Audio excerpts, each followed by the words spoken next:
What's going on from the Superbook.com sports desk? I'm Robert Walsh. 8 players have already been rolled out for the Titans game tonight against the Dallas Cowboys, and the list is it's pretty long. Ryan Tannehill, Jeffrey Simmons, Nicholas Petit-Frere, Amani Hooker, Bud Dupree, Zach Cunningham, Dylan Cole, and Josh Thompson have all been ruled out. And if you subscribe to Tom Pelissero's theory, Henry is not expected to play tonight. That would make sense, as he is doubtful, along with Christian Fulton and Danico Autry. Kickoff tonight is set for 7:15 with Mike Keith and Dave McGinnis on the call.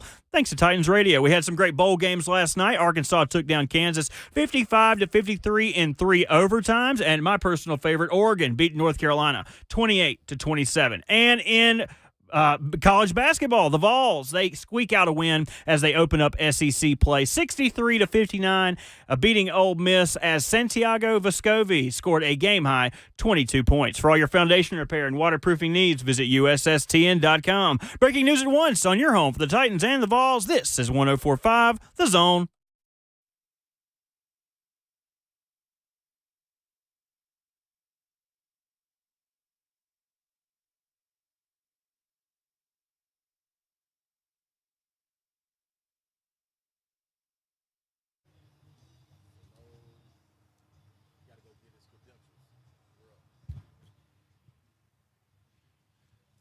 Yo, what up, Nashville? 3HL is on the air, 104.5 The Zone. Brent Doherty with you on a beautiful day in the Music City. Right, Slay Dog? Yeah, it's beautiful. It is beautiful because we're walking. That's why it's beautiful.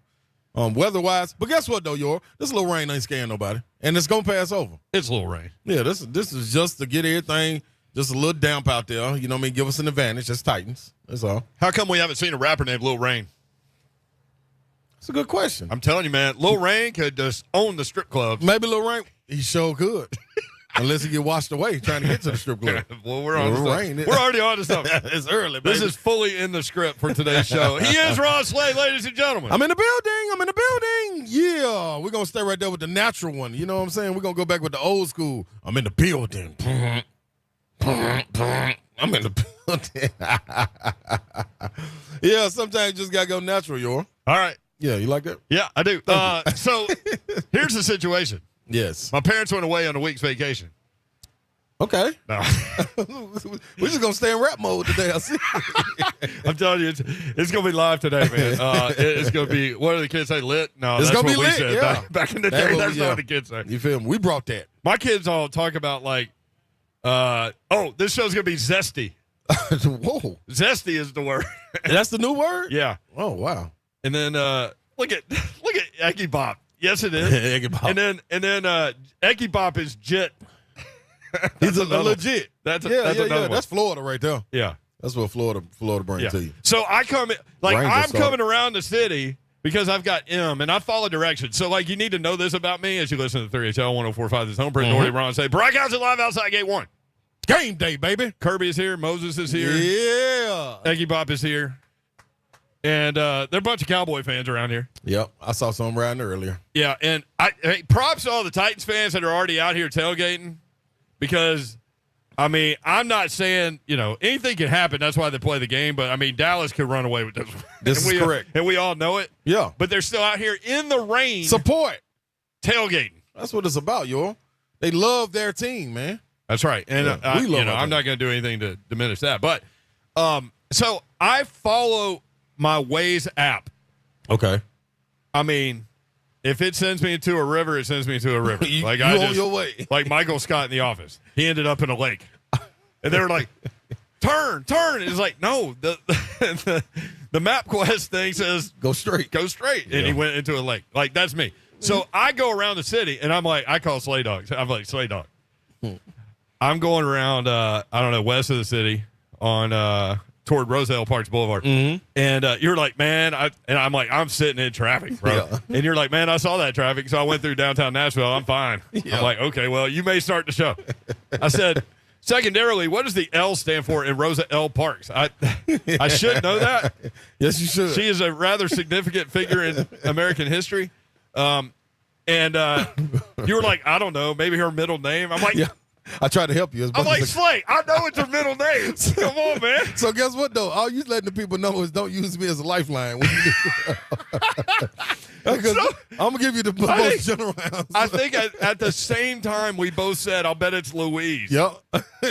And then I said, "Well, I mean, how many L names are there? Like, it's not Rosa Lynette Parks." Yeah. You know, that wasn't popping back then. and turns out it was Louise. So we solved that problem. And then I walk up, like I parked at 2:52 p.m. in Lot M, which is on the other side of the stadium from where we are. And I walked up like right as Robert was talking. And what did I say? I said, "Donna ain't got nothing on me." She got to increase her game as she now walks around Yankee Stadium. I was jealous of that. I saw her pictures on Instagram. Yeah, video. Yankee Stadium now is not what Yankee Stadium was. I wouldn't even know because I never got to see those. It's weird because like you can kind of feel the history. I mean, they've got Monument Park and all that stuff over there, but it also feels like it's cookie cutter. Really? You know what I mean? Yep. You know how like they build all elementary schools around here now that look exactly the same? Yep. That's what it went with. It's what it felt like. Man. Did they went on the tour the old one now? Is that parking now? Yeah, I think that did they? Yeah, I think they did. I know it was right across the street. I know that for sure. Man, they should have just picked up on that a little bit like Green Bay did. Yep. Lambeau Field. All right, here's what we got going on today. It is game day Thursday. Cowboys at Titans. Titans, what are they? A 12-point underdog? I think it jumped up. Hold on, let me look. Yeah. 13, somebody said? I'm going Cowboys. Spread? Yeah. Robert. Now, one question we asked Todd Furman yesterday was, Todd Furman, our betting expert who lives in Vegas, who used to set point spreads for Caesars Sportsbook, knows a thing or two about it. So we asked him, look, Malik Willis starts, the line is what it is. If Josh Dobbs starts, he said the Titans get a little more value. So with Dobbs starting, he said the number comes down a little bit. Sure. And so we'll see what happens there, but I thought that was interesting. 14. Yeah, I'm not going 2 touchdowns. that's a lot right there. I would just, like, I think they'll probably cover that, honestly. Like, I mean, look, the Titans are resting a lot of people. It's been well documented the last couple of days. We spent all day yesterday talking about all the guys that are resting, and it's basically kind of a bye week sort of. And I'm not saying they're not here to try to win. They are. Right. They're competitive people, and the people that are in the game will try to win. There's no doubt.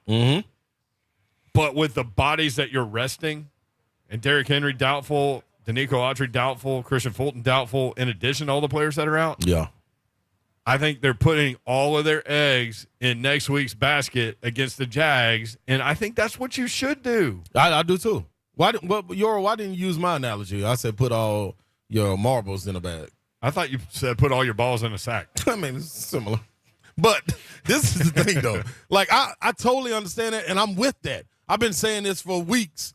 Let's go get the games that matter. Like, every single game matters, but when you're banged up like this calls for uncommon things to be done. You know what I'm saying? A different type of game plan. So if you can go into the Jacksonville game 75% healthy, that's what you want to do instead of 45%. Like, especially the key guys, man. You got to have these guys ready to roll. So I'm all the way with that, man. Let these guys rest and let these guys get an opportunity that been playing. Who knows? This may the way Dak plays, you know what I mean? You take a little bit, I think Pollard is sitting this game. You take a little bit of Zeke out of the game. Run defense is what it is for the Titans. Dak get out here in this wet stuff and start playing around the way he is. Throw some picks. Let Bud take everything to the house. We got a ball game. I love how you're talking to yourself into it. You heard me doing that? I mean, I'm trying my best. My problem, though, with this conversation is I'm the same way. Like, I'm an optimistic guy, and I'm like, well, maybe if this happens and this happens and this happens. I'm just saying. But you're right. I mean, Dak is capable of throwing a really bad game out there. Yes. But he's also capable of throwing a really good game out there. Yes. Like, he got the weapons, man. Like, I think a lot of the Cowboys' downfall a lot of the times is they put the ball in Dak's hands. You know what I'm saying? When they got other things going, like the running game, you got a beast of an offensive line up front. Use them, man. Why wouldn't you? So I hope they do that today, though. 615-737-1045 if you want in. Big Savagery, Ramon Foster will join us from Ramon, Kayla, and Will at 3:20. Also, coming up at 4, 3HL is a 1-hour show today. Oh. But at 4 o'clock, me and Slay are still hosting, but it will be the Lee Company countdown to kickoff. Greg Cosell, the best film evaluator in football, will join us at 4:20. And then at 5 o'clock, Slay's going to exit stage left. Go over to the Bridge building where the party is going down. Party, Win, party, lose, party. draw, That's whatever. right. It don't matter. That's right. It's all the setup, baby. The what is it? The party? The VIP Titans tailgate experience. Oh, that, That's yeah. what it is. Yeah. That's what it is. Get over there and meet me there. At the Bridge Building. Yeah, people been hitting me up, man. BullseyeEventGroup.com is where you go get the tickets. Yeah. Go on and get it, man. That's 4 floors of greatness. All you can drink, all you can eat. Kid-friendly, family-friendly. They got an Xbox station on the 3rd floor. Come join me, man. Plus, I'll be there. Me and DJ C-Wiz. I love that Moses over here in the promotions tent has a sweatshirt. It's got the old Love You Blue Oiler Derrick on the front of it. I like that. Like if Moses set that down, I'd steal it. Next year, the Titans will wear that uniform. You know what them jerseys gonna do off the rack? Oh my God! I know 2 of my kids got one for. I don't know where Santa got them. Yeah, they got Santa them. knows people. He's got partners. Hey man, I got listen. They got Eddie George throwback Oiler Dude. Love You Blue jerseys stitched. See, listen. I've never bought a jersey, NFL jersey. Because you don't want to wear another man's name on the back of your shirt. I can't do it for basketball, but I got plenty. I got plenty of Foster jerseys. I got Ronaldo Foster. I got Ramon Foster jerseys. Got plenty of them. But you can't do like Gary Payton. They went. So let me tell you this, yo, straight up. This is a real true story. I know we gotta go to break, but I was getting ready for the draft. I'm down there in Houston with John Lucas. This one throwbacks and everything was in. I'm rocking. I love Kevin Garnett, so I'm rocking all kind of jerseys. I got the Garnett jersey on. Man, he said, "Hey, man, why are you wearing that?" I'm like, "What you mean? This is Garnett." He said, "Man, you're going to be playing against him, man. Like, why would you be wearing this man's jersey?" I said, "You know what? You're right." And I never wore a basketball jersey again. It's over. It's over. So I want to do football players feel that way. So it's like if you date a girl and she's got like T-shirts from like other dudes, and then you wear that T-shirt because you don't have anything to wear. Hey, I'm Euro. Don't it look good as Euro? Is that the same thing? That's the same thing. Probably is. Means I own you. Couple of stories, and the big story out there, it is being reported. If you listen to 3HL on Tuesday, we started talking about this for a reason. You know, and I think how we said it was, I think Josh Dobbs could get some go on Thursday. Yep. And then we started talking about would you go Josh Dobbs, Malik Willis, and it kind of went from there. But, yeah, it is now being reported that Josh Dobbs will start today for the Tennessee Titans. And that is an exciting element to this football game for a lot of people, I think. And we'll see how that goes. And we'll talk with Ramon Foster about that. A couple other things out there that we'll hit on today. The Indy Nathaniel Project. I think we have a new contender. What? For next year. Oh. And this happened yesterday. Derek Carr was benched, meaning they're not going to pick up his option, meaning he's going to be out there. And Derek Carr to Indianapolis makes a whole lot of sense, boy. Carl, if I could be in touch with his management, I would say proceed with caution. Can't please. you see that happening, though? Can't you see me having another field day every Oh, year? my goodness. Man. We might as well start now. Here we go. Because Let's this is do it going to then. happen. Sometimes the story is written before it's written. Does that make sense? Yeah. Eagles quarterback Jalen Hurts was throwing in practice today, and here's a stat for you. Of the 32 NFL teams, 15 of the 32 will have a different quarterback this week than their week one starter. 15, almost half of the league. Golly. That's from Jason List. 3HL underway live from Nissan Stadium outside Gate 1 in the rain. We don't care. Let's go, baby. Be here. We'll be right back.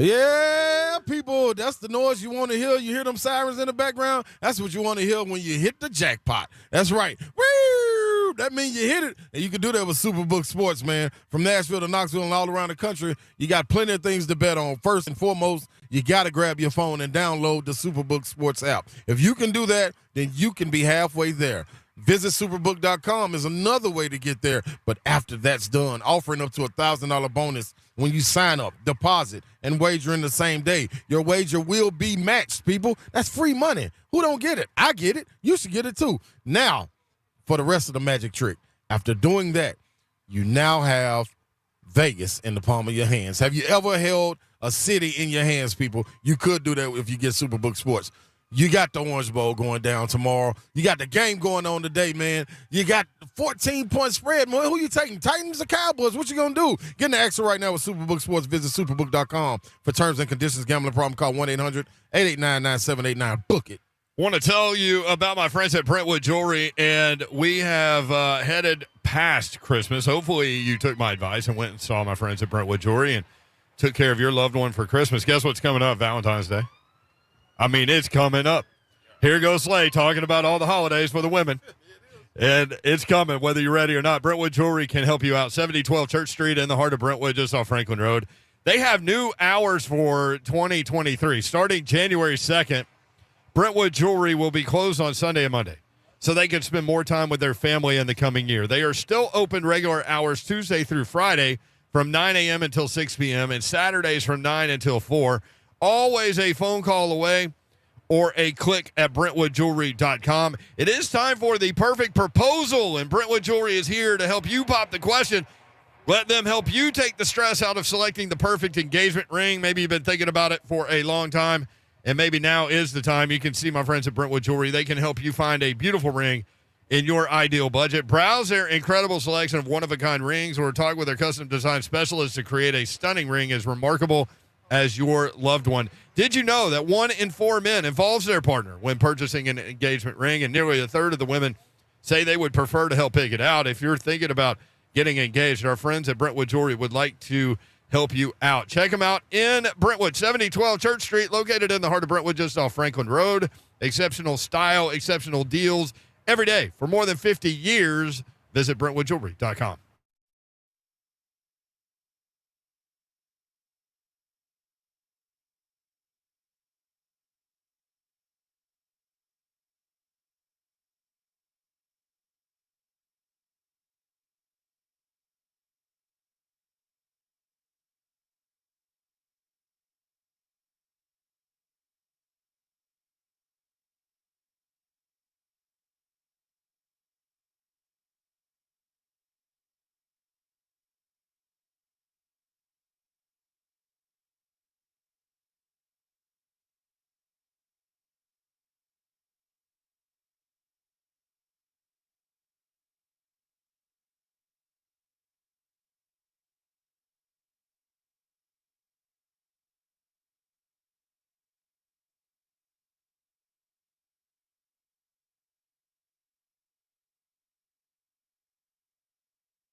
3HL 104.5 The Zone, originating from the grounds of Nissan Stadium. I can touch the building right behind me. You got long arms. But if I do, I might fall. That's right. I could touch it. I won't try. Eggy Bob is here trying to take our picture uncomfortably. Eggy Bob knows how to take uncomfortable pictures. He's moving around, though. Like he's front to back. Guess what, though? He got something good. He got a new phone. Eggy Bob got a new phone for Christmas. So he ought to be fast. He's still wearing all his Adidas gear, though. I don't know what's going on. He's a ninja. He's Adidas ninja. He got signed, NIL deal. Thought he was a big Run DMC fan. Could be. Prince Orty Ron Slade. Broadcasting live outside Nissan Stadium, looking directly at the La Quinta Inn. Yeah. They've improved the hotel game around here. I saw the Clarion when I was driving in. Got the La Quinta over there. I don't know. See? They're building a hotel attached to the airport. I saw that. Yeah. And it should be a nice one. Don't you think? Be. Yeah. Like well, we're going international now.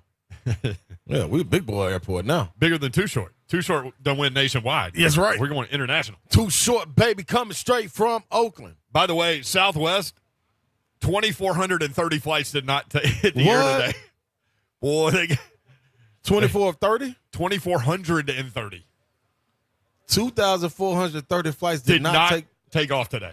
Southwest, y'all better, hey, boy, I don't know who run, but this stock is plummeting. Listen, if Kelly Doherty wouldn't have decided to drive from Phoenix the other day, we'd still be there. 2,430 well, flights. I'd be able to tell you everything about Phoenix by now. That's crazy. Josh Dobbs starting today. What do we think about that, Slay Dog? Hey, I'm all for it, man. Like, give him an opportunity. I'd say it, if you want to have your best chance at winning, I would say go with Josh Dobbs. If you wanted to see what you had in a future quarterback, you go with Malik Willis, getting ready to go into the offseason. That's just my thought. What about my argument that I brought up when we started talking about this on Tuesday? You were right. We were not on the air on Monday. We started talking about this on Tuesday. What about my argument that you've got to figure out in this Thursday game which quarterback gives you the best chance to win next week? Yep. So that's why I thought, it made sense to throw Josh Dobbs today so you get him on tape with this offense and this scheme and these players with this roster and see what you got. And at that point, you can compare Dobbs and Malik and then make a decision based on, which guy you like best going into next week, because next week's everything, the entire season, everything you've worked for in the entire offseason and this season. That's right. That grind heads you down to Jacksonville and winner take all. Yeah. I think you listen. You won that debate, that poll that we put out. I think you ended up winning like 3-2 or 4-2. Kind of smoked me. Oh, the who do you want to see poll? Mm-hmm. Yeah. And then where listeners called in Malik or Josh Dobbs. Yep. It was close though. It was close. I was up 2-0 at first. I thought I was going to run away with it. Then things went sideways. But this is my thing. We had a big fourth inning. Yeah, I did. I wonder, do you think it's possible that you would pull Dobbs and go, you got a half, Malik, you get a half? Yeah, I don't know. Do we have Ramon Foster with us? Big Savage in the building? Big Savagery, Ramon Foster on location today. Ramon, would you like to share where you are, or are you just going to be like anonymously incognito? On assignment. I'm going to tell y'all, man, it's sunny, it's breezy, it's warm, and it's nice. And I'm getting a whole lot of go Vols out here. Wow. Oh! Ramon Foster. I'm telling y'all, we showed up, man. I'm in Fort Lauderdale. I didn't do Miami, man, because it's so close. But, we got the beach without paying Miami prices. Yeah. I'm just going to throw that out there. Yeah. It's nice out here, y'all. Get away from that weather in Tennessee for about a few minutes. It was worth it. I'm going to be real with y'all. I hate y'all not here. Speaking of the rap game, that's where A1A, Beachfront Avenue is. Beachfront Avenue. Fort Lauderdale. Somebody just said it. Yeah, because all the hotels are across the street from the beaches, but you're elevated so you can see it. So Ramon, I don't know if you know this, but yesterday, Nashville Vol fans were really angry because Southwest canceled all of the Fort Lauderdale flights from B&A the rest of the week. Shame on them. Are you serious for the rest of the week? Yeah. Hey, I know Derek Henry's had a little bit of a fumble issue lately, but nothing as big as the bag that Southwest is fumbling with these flights in their system, y'all. So you're saying Southwest is up 14-10 driving and they fumble and then I'm lose. telling you, they down. Listen to me, man. This is bad. I had somebody, I was following somebody's page who was on a Delta flight, and it was very interesting. They were just saying in general, like, Delta's not playing around.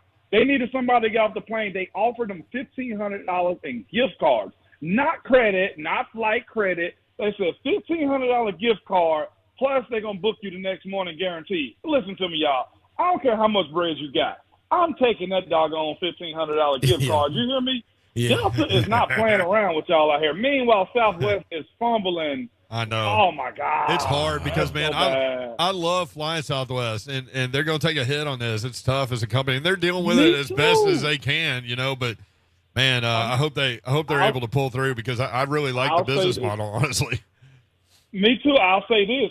They better not try to stick us on the back end of this with those fees on future flights is all I'm telling you. I'm watching these fees moving forward. They better not try to get some get back. So I'm not with the get back on their mess ups. Yeah. Hey, when you were with the Steelers, did you have a get back coach? Well, I'm sure you did because Tomlin ended up on the field at one point. He needed to get back coach. I forgot about that. Yeah, he did. He had a get back coach. He got lost watching the game. That was a big old screen. How funny was that in the film when I think was it a kickoff return or an interception or something? And there's Tomlin on the field. It was Jacoby Jones. I think that's what it was. Yeah, that's what it was. It was him. And what's crazy about a couple years later, we signed him to our team. So we had to face him face to face on that one. Yeah, man. It was hilarious. He laughed. But he also said Christmas was going to be canceled because they fined him like $200,000.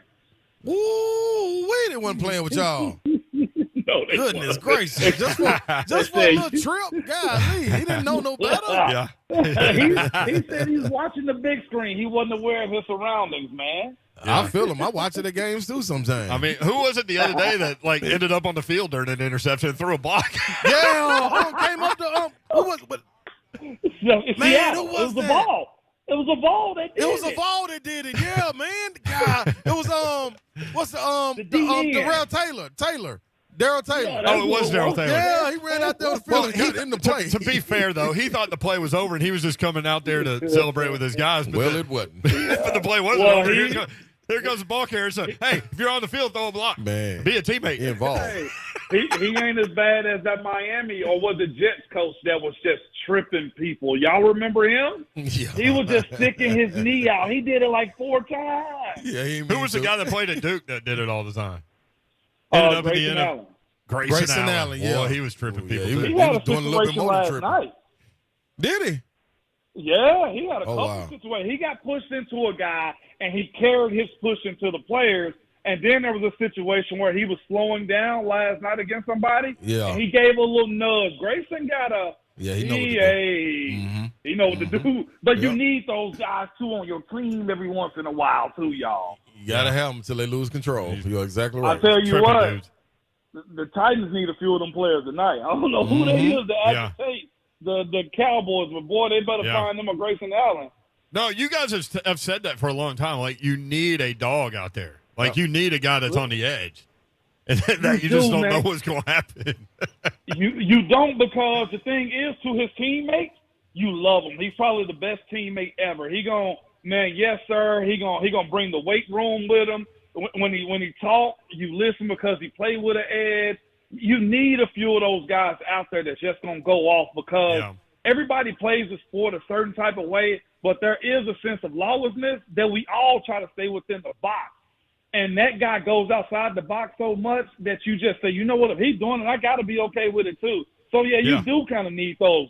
Think about those early Vols teams. Like, it was some – I know Savage ain't going to say it, but it was some foolishness that went around campus that you can't speak of.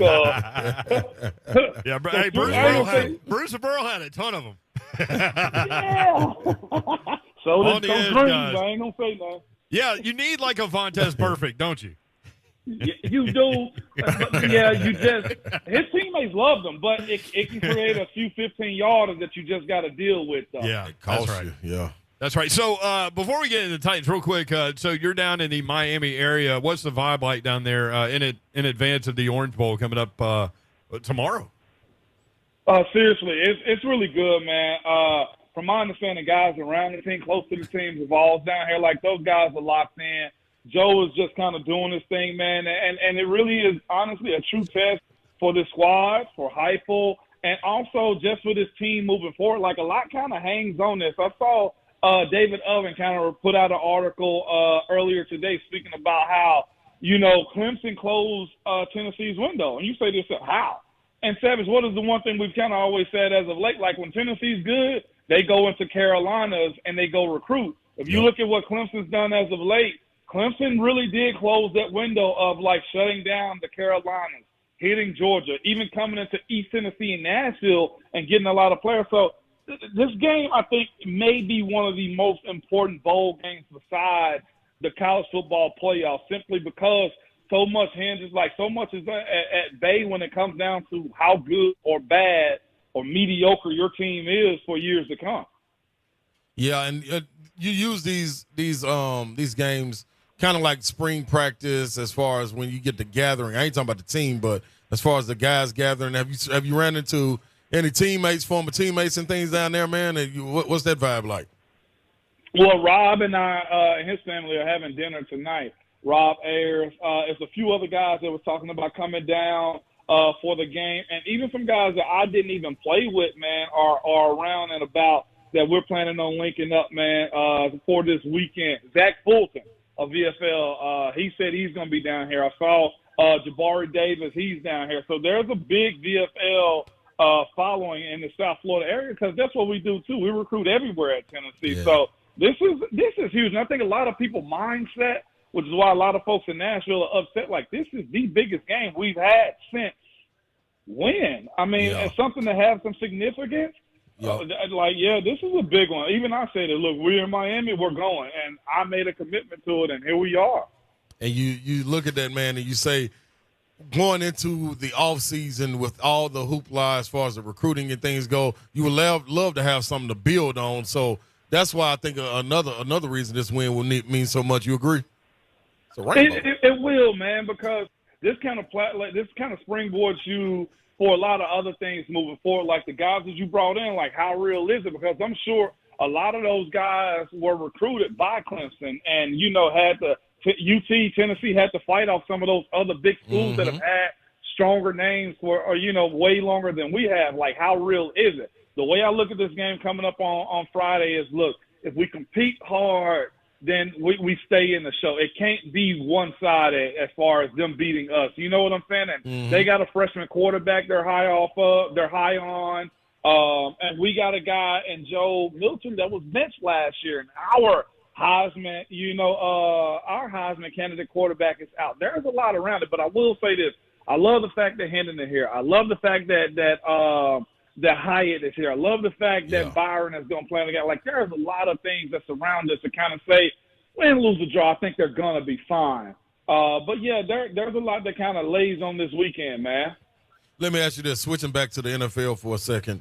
Going down the stretch of a season, man, when you didn't have to deal with this, luckily, man, too many times. You're a playoff team, playoff franchise man with the Steelers, but 11 years in, looking at what the Titans are gearing up to do with still something remaining, but walking into this game against the Cowboys, you know, you got guys resting.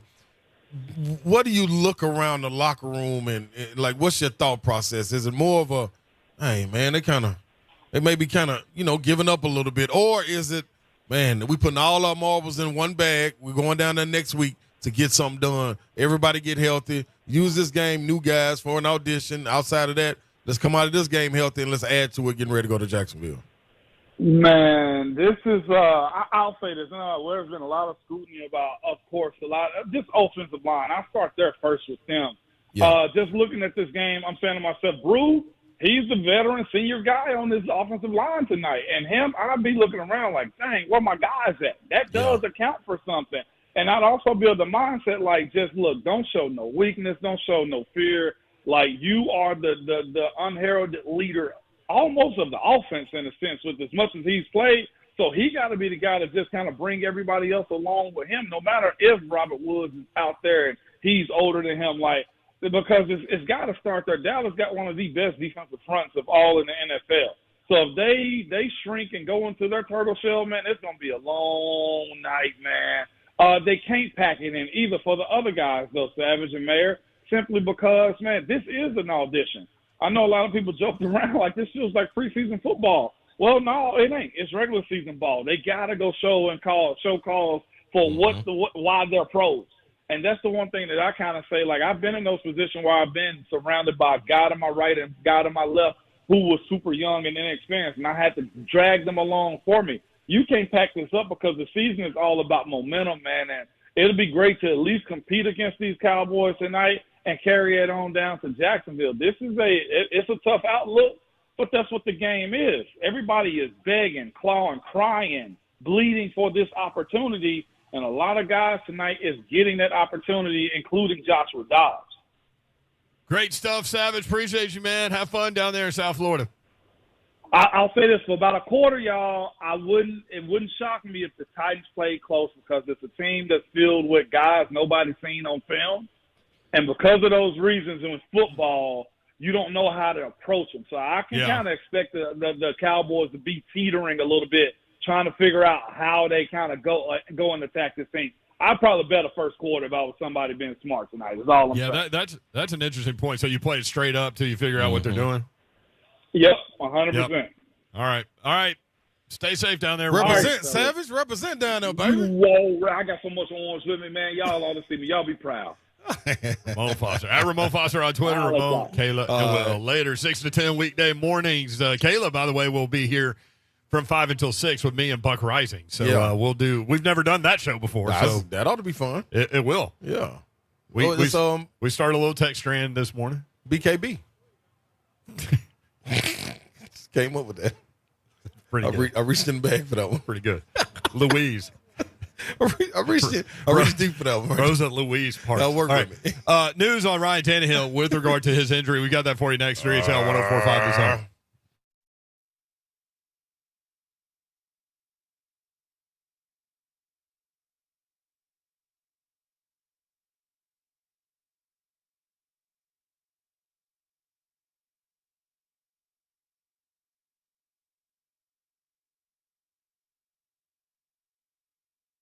Want to tell you about my friends at Gupton Dodge Chrysler Jeep Ram, about 30 minutes from where we sit here in downtown Nashville. Best car buying experience you'll ever have. That's what's going to happen when you go see my friends Daniel Gupton, the guys at Gupton Dodge Chrysler Jeep Ram. They have decided to remain a part of the 3HL family in 2023, so we're excited about extending that relationship, and certainly appreciate all of you that have chosen to take my advice, and that's go see my friends at Gupton Dodge Chrysler Jeep Ram. There will be no pressure at all when you get there. You'll ask your questions. You'll have all the information, and they'll have the answers for you. You'll take your test drive. You'll go inside. They will have you ready to roll. They'll help make the numbers work. It'll be that easy. That's Gupton Dodge Chrysler Jeep Ram, 3450 Tom Austin Highway in beautiful Springfield, Tennessee. Check them out online, GuptonMotors.com. The entire inventory is there. All of the dealership information is there as well. GuptonMotors.com. Again, 3450 Tom Austin Highway in beautiful Springfield, Tennessee. That's Gupton Dodge Chrysler Jeep Ram. Hey, what's happening, people? And listen here, man. For those of you with a full head of hair, well, congratulations, good people. Enjoy it. Enjoy it while it lasts. If it leaves, then I got something for you. Studies show that one of the most attractive physical features is a full head of hair. Want to know the least attractive and the most aging? Well, it's the hair loss, people. No amount of car, house, or success can make up for any of that you may be losing up top. And if you think it is, I mean, you try your luck. But if you don't want to try your luck, I got something for you. Advanced Hair is finally available in Nashville with a quick one-day solution to your hair loss. Advanced Hair could help you look 10 to 20 years younger. Who doesn't want to dive into the fountain of youth? I know. Yeah, I got a way you can do it. Advanced Hair, that's what you do. This breakthrough treatment is finally available here in Nashville.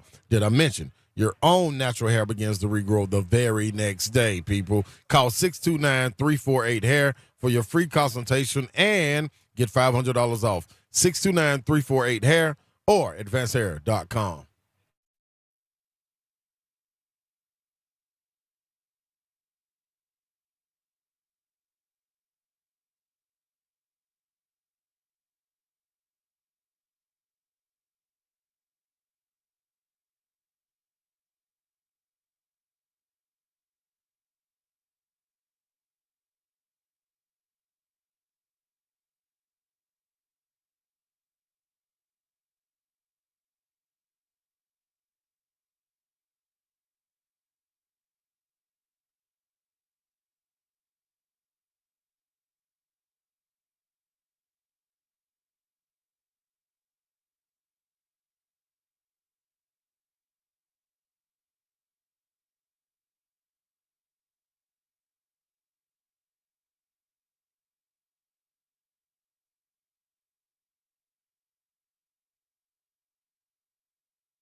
3HL 104.5 The Zone, broadcasting live at Nissan Stadium outside Gate 1 in advance of Titans-Cowboys.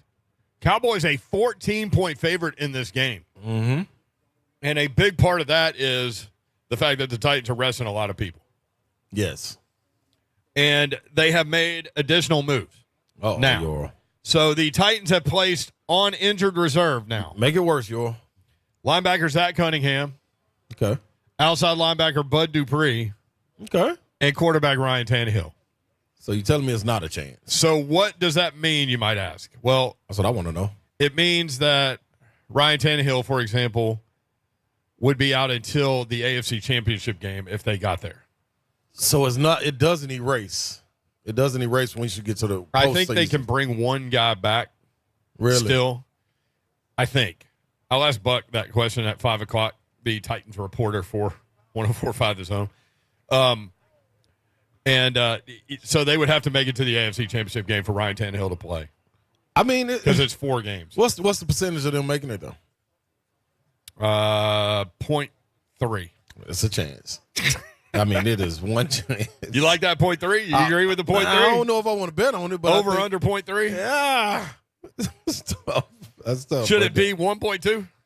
You give me that, I'm gone. Now, don't give me no 1.2. I'm in the water then. Hey, man, this is the thing, y'all. Yeah. Golly. Yeah. So, the pass rush, man, that we've been waiting on, Bud and Landry, that we look so forward to this year coming off the edge, healthy, is no more. Now you put more pressure on Rashad Weaver. Yeah. And Ola's gone now. Yeah. Went back to Pittsburgh. Who's coming off the edge? It's Weaver and you. No, I ain't coming off no edge. My hip won't let me. I'll come straight up the gut and take on a double team. It's just one hip. You can go from the other side. Nah, I'm about 3 steps. 3 long strides, and then I try to bend. I might bend out of here. I might bend. The party be over. 6 feet under. Yeah, the party will be over. Be a shovel in the backfield. Man. Kayla Anderson just tweeted or texted that, yeah, they've got room for one more. Okay. One more player from IR. So that's cool. It could be Tannehill. In the AFC Championship game, Slay. It's a chance. They're 14-4 underdogs in Dallas. Hey, man, a 1-11-1 team came in here and beat us. It's a chance anything could happen. It's blue. Listen. You just threw a lot of ones at me. Who knew at 3 o'clock these guys would be blue like they are right now? They're not blue. What are you talking about? It is blue. Look. Oh, there's a little blue. Yeah, that's all you see. That's all you need is a percentage of blue. And we all just go stand over there in that spot. That's 1.2%. That's it. That's all you need. It's a chance that all this other stuff could clear up too. Dallas Cowboys. United. Definitely Dallas has something to play for. They're 2 games behind Philadelphia with 2 to go. Dallas needs to win 2, Philly lose 2, and then Dallas would win the division. Dallas, looking at what Philly is doing, Philly with Jalen Hurts practicing today. So, oh, really? Yeah, so it looks like he may be able to go. If not this week, then certainly by next week, I would guess, if he was on the practice field today. They're trying to gear up. They're trying to gear up and get ready. There it is, baby. Car ain't got no roof. You know what? See? The car ain't got no roof. You don't need no roof. That's why the sun came back out. So Cowboys by 14, if you had to, like I made you bet the game. Yeah. You go plus the 14? I'm most definitely. That's a lot of points. Dude, I did it with Houston. I did it with the Texans back-to-back weeks. They didn't let me down. For 1-11-1 team, which is now 1-12-1. No. What are they? 2-11-1. Yeah. If they can get my money, week, remember? Yeah, that's right. Yep, that's to beat us. If they can get my money, then but I will say that the Titans got a lot of people missing. I don't believe in Dak. How about that? Even with a banged up secondary. You don't believe in I don't believe in Dak being able to get Dank. Who is Dank? No, I said Dak. No, I said Dank. Oh. What am I talking about? I don't believe Dak is the one to get it done. If they rely on their running game, though, and then he play off of that, I think the Cowboys definitely run through a lot of people. You know, I think it was interesting, based on what Mike Keith was saying yesterday. Mike Keith visited in studio. If you want to check it out, go to the podcast, wherever you get your podcast. Rate, review, subscribe, 3HL, and all the shows on 104.5. I could never do that. Last week, I tried to do that once. To go to the podcast? Yeah. No, and say it like you just said it. Oh. Rate, review, subscribe. Yeah, I couldn't get it. I got it from Buck. That's how Buck says it. That's pretty cool. I just steal everything from everybody, basically. I like it. So, War Damn Eagle. Hey, Don would be very proud of you walking around here with an Auburn hat. Look at that. Oh, right there. Yeah. WD, baby. She'd be proud of us, too. Yes, you would. We represent. Hey, Don, see, it's not a complete Shiana show here when you're not here. That's right. What were we talking about? Mike Keith yesterday. Mike Keith, yeah. Talking about when I asked him about the quarterback position and what do you do, Malik Willis, Josh Dobbs, in advance of next weekend's game, because my point was I'd like to see what Josh Dobbs has with this group and see if he gives you a better chance to win. I know a lot of people are like, I keep developing Malik, and I get that too. But his answer was interesting because he went at it from a different perspective. He's like, okay, the biggest problem right now is making sure everyone knows the snap count. Like being on the same page, literally to that fundamentally of a challenge out there for them to be like, to have the left tackle move at the same time as the right tackle. Yeah, that's something that can get you beat. And to not be sitting there while the snap is already in and here comes everybody. Because can't you see Burks getting hit on a 37-yard pass and him turning it into 54, and then you got to bring it back because Daly was still sitting in his stance or something. I don't know. You feel me? Like anything. Like, come on, y'all. Or he just rocked back. Get on the same accord. Yeah, so I thought that was interesting. So his point was, look, Dobbs hasn't played that many games, but he's been in the league for, 6 years? Yes. So that's a lot of practice time. That's a lot of reps. That's a lot of mental reps. A lot of preseason games. A lot of preseason. So maybe he does give the Titans at least that chance. And this is where we are with this offense. We're talking about which guy can get the offense lined up correctly and the snap count down. I mean, this is where we are. Before you even get to the play and executing like an out and up. Listen what we're talking about with a team that has the possibility of winning the division. Yeah. That's crazy, man. We talking about the snap count. If that ain't basic fundamentals, I don't know what it is, man. Malik Willis in 8 games this year, 31 of 61. That's 50.8% completion percentage, 276 yards, no touchdowns, 3 interceptions. Josh Dobbs in his career, 10 of 17. He's played in 6 games, 58.8% completion percentage, 45 yards, no touchdowns, 1 interception. So we'll see. Yep. I think it is exciting just to kind of see what Dobbs has, though, right? Like, because he's maybe one of the more likable sports figures that we've seen come through this area, right? Yep. With the photographic memory and the astronaut background and all of those things, like super smart. I think a lot of us just want to see him get a chance, and it is here now. He has that option. So. Here and now. Luther, baby. You know it. Why am I trying to sing? Like, there's certain people you just don't sing. I do it anyway. I don't care what I sound like. Okay, good. Yeah. Just throw yourself out there. Yeah, that's for the listeners. Yeah, 3HL 1045 The Zone. Coming up next, we'll visit with the doctor, Kevin Dyson. Yeah. To get his take on what's going on. The Lee Company countdown to kickoff starts when we come back. 3HL 1045 The Zone.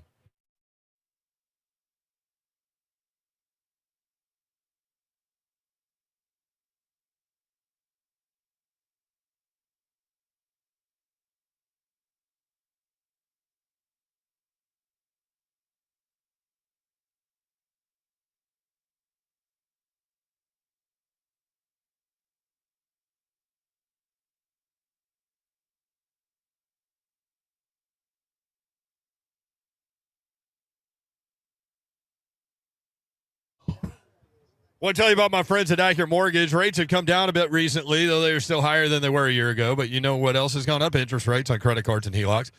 That's why you need a trusted local advisor from Accurate Mortgage to help guide you through this crazy market for your home purchase or refinance. Not some Joe Blow off the internet in an anonymous chat box. You don't need that. Unlike the big online lenders, at Accurate Mortgage, you're not just a number to make a quick buck off of. Accurate will only ever advise a loan that makes sense for you financially. Even though rates may be higher than your current mortgage, a cash-out refi might be able to save you money every month by getting rid of higher interest rate consumer debts. Don't lose the savings in your wallet to the interest rate in your head. Jen in Nolensville, able to completely remodel her home with a cash-out refi. Her new payment is actually lower than her old payment. Win-win. So if you're looking for a new home, to purchase a home, do a cash-out refi to renovate your current home or to pay off high-interest credit card debt, let the loan advisors at Accurate Mortgage help you find the right loan solution for you. Visit Accurate Mortgage today. AccurateMTG.com. Accurate Mortgage Group, a division of Ecobia LLC, is an equal housing lender. NMLS number 4664.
The Lee Company countdown to kickoff is underway. We are getting ready for the Titans and the Cowboys coming up live at Nissan Stadium tonight at 7:15 p.m. Titans radio coverage begins with Titans countdown at 6 o'clock, and they will have the broadcast of tonight's game right here on 104.5 The Zone. The Titans trust their home stadium to Lee Company to tackle their HVAC, plumbing, and electrical problems. They can protect your home, too. Your next play, visit LeeCompany.com. Lee Company, all you need. Cowboys a 14-point favorite tonight as the Titans have announced a slew of players that will not be playing tonight. Ryan Tannehill, Jeffrey Simmons, Nicholas Petit-Frere, Amani Hooker, Bud Dupree, Zach Cunningham, Dylan Cole, Josh Thompson. Doubtful, Danico Autry, Christian Fulton, and Derrick Henry. You heard the report there that Derrick Henry likely will not play tonight as well. Titans gearing up for that Jacksonville Jaguar game next week, and that's a smart play. I think, what does Dr. Kevin Dyson, Ron Slay, think? Dr. Dyson, welcome in. How are you? I'm doing well. How y'all doing? Doing good, brother. Hey, we're great, man. Thanks for hopping on, and we're excited to talk with you. And I guess the first obvious question is, what do you think about the Titans' decision to rest a lot of players tonight?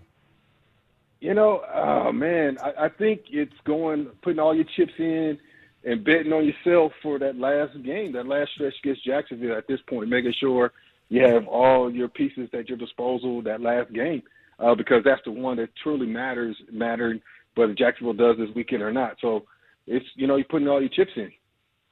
Yeah, you're putting your chips in, man, and you got to come out with a victory. What does that say? What do you take out of this game then? Like, is this a keep it close game, see what you got from the guys that you got out there leading into the next Jacksonville game, the one that counts the most? Like, what do you take from this game? Well, I think there's still some pieces that you got to evaluate because they're going to be playing substantial roles next week, whether it be in a backup role or some of them may even have to start. So you want to be able to see what they do, how they compete. Dallas is still in the hunt to win their division, believe it or not, because Philadelphia's been kind of run away with that thing, and now if they mess around going to lose streak their own, Dallas is in the driver's seat. So I think they're coming in here with the intentionality of pretty much dominating a Titan team and leaving up to that last weekend for themselves. So, you want to see what the guys got. I think even as much as moving the quarterback, like, what's that process? Is that evaluation process? Are you really trying to protect Malik, or are you really trying to see which guy you want to go with next week? So this is an evaluation process that I think the Titans are doing, especially if guys have to play substantial roles next weekend. It's got to be weird to be in the utmost of competitive worlds that the NFL is, right? To be able to go out there and have a game where it doesn't matter at all in the standings. And everybody in that locker room has lived their whole lives to win every game that they play. And they will. Everyone that's on that field is going to try to win the game. There's no question about Absolutely. that.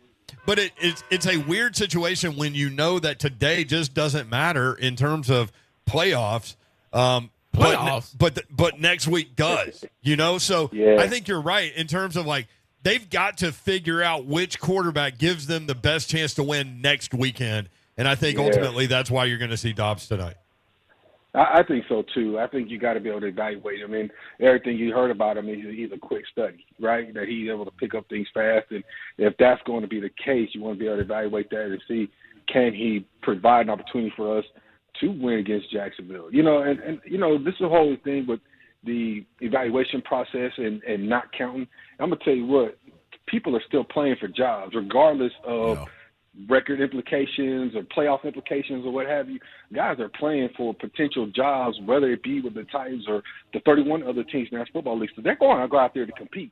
And I think that's what you want to see from Vrabel and the staff is who's going out here to compete and make this game, if not obviously you want to try to win, but make it rough on the Cowboys. Don't just make it a cakewalk for them. And that's what I would want to see as a head coach, as an evaluator, the administration, and seeing guys compete. And Dobbs is just another piece of that puzzle, maybe even for future reference as well.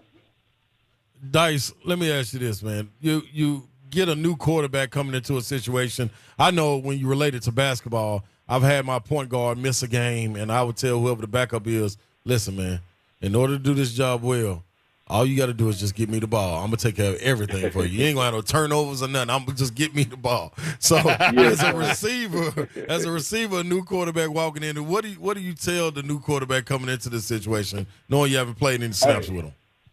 I'm going to tell you, my senior year in college, we started a red shirt. No, I think he was a true freshman quarterback, Darnell Arsenal. You know what I told that dude? It was against BYU. I said, boy, you better give me the ball. And you know what? He did. He fed me and we won. So I'm just going to throw that out there.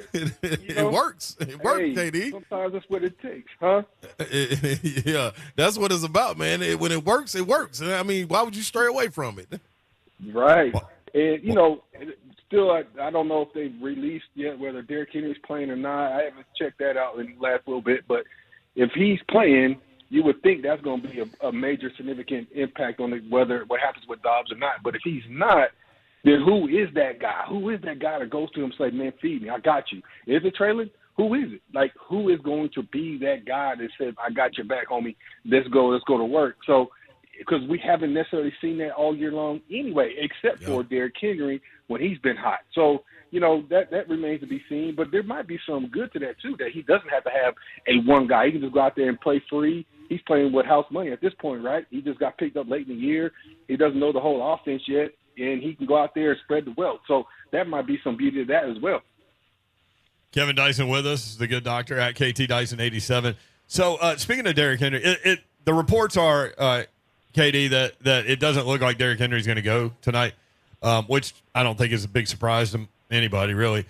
I'm curious though, like as competitive of an athlete as he is, and an alpha male, all those things. How much do you think he is bothered mentally by these fumbles that he's had the last few games? Mm-hmm. Just like anybody else in every sport, whether it be baseball, you get into a slump. If you're a basketball player, you start missing free throws or missing threes, whatever. Start missing your shots. It can weigh on you. You can try to not have that in the back of your mind, but as soon as something's familiar to that, whatever that negativity is comes to you, you clench up, you tighten up, you don't relax, you don't be your normal self. And that can have a dramatic effect and now have that snowball effect where you start pressing and it becomes a thing. And the only way to get over that sometimes is like for a baseball player. Sometimes it's just, I got to hit that big hit in that big moment. And that can relieve that pressure. And I think that's one of those things. He'll get that back. To sit there and suggest that he's not thinking about that or it's not a back of his mind, he's a competitive athlete. It is, but he'll work through that and get better. So, I hate that he's not playing today because I still feel there's some stuff, maybe even played him a half or something like that. Maybe that's selfishly for myself. I want to see him get the rushing title, things of that nature. So, it's just it's one of those things where you'd love to see him play, but definitely it's on the back of his mind. So let's take our brains toward next weekend. All right. We don't know if the game's going to be on Saturday or Sunday. The Titans are going to have extra time, right, to prepare or rest. Try to get these guys as healthy as possible. Nobody's 100%, obviously. How much do you think it matters for them to have a positive experience tonight? Because, they literally could go into next week having lost 6 games in a row. Do you think it matters in terms of preparation for next weekend? Absolutely. Right? Part of that, too, is when did the players find out they weren't playing? Even Derrick Henry, that conversation probably happened as soon as last weekend when they lost to, hey, we don't know if you're going to play, you're not playing, whatever it may have been. We'll see here soon. But, it definitely has a dramatic effect, right? Because at the end of the day, you want to get off this snide. The end of the day, when you start this thing in July, the end goal is to get into the tournament. Win your division, win as many games as possible, get in the tournament. You want to get to the playoffs. Whether you're limping in or you in full sprint in, you want to get to the playoffs, man. And so going for broke in that last game, it's crucial, man. Everybody wants to be out there at their best, playing the optimum. But at the same time, since you've had some time to rest, evaluate, do some extra studying, watching your opponent, watching your last game against them, learn from those mistakes, learn from your successes, man, it's huge because, again, it's going for broke. I'm all in on this last game to get to that tournament. And right now, Jacksonville's hot. They turn that thing around, and they're hot. And this is a team that if they get into the playoffs, if the Titans don't knock them off next weekend, is a team a lot of people don't want to see. It's very similar to what Cincinnati did last year. They got hot at the right time. Yeah. And there's a lot of people that didn't want to see them, and guess what happened? They made a big run and got to the Super Bowl.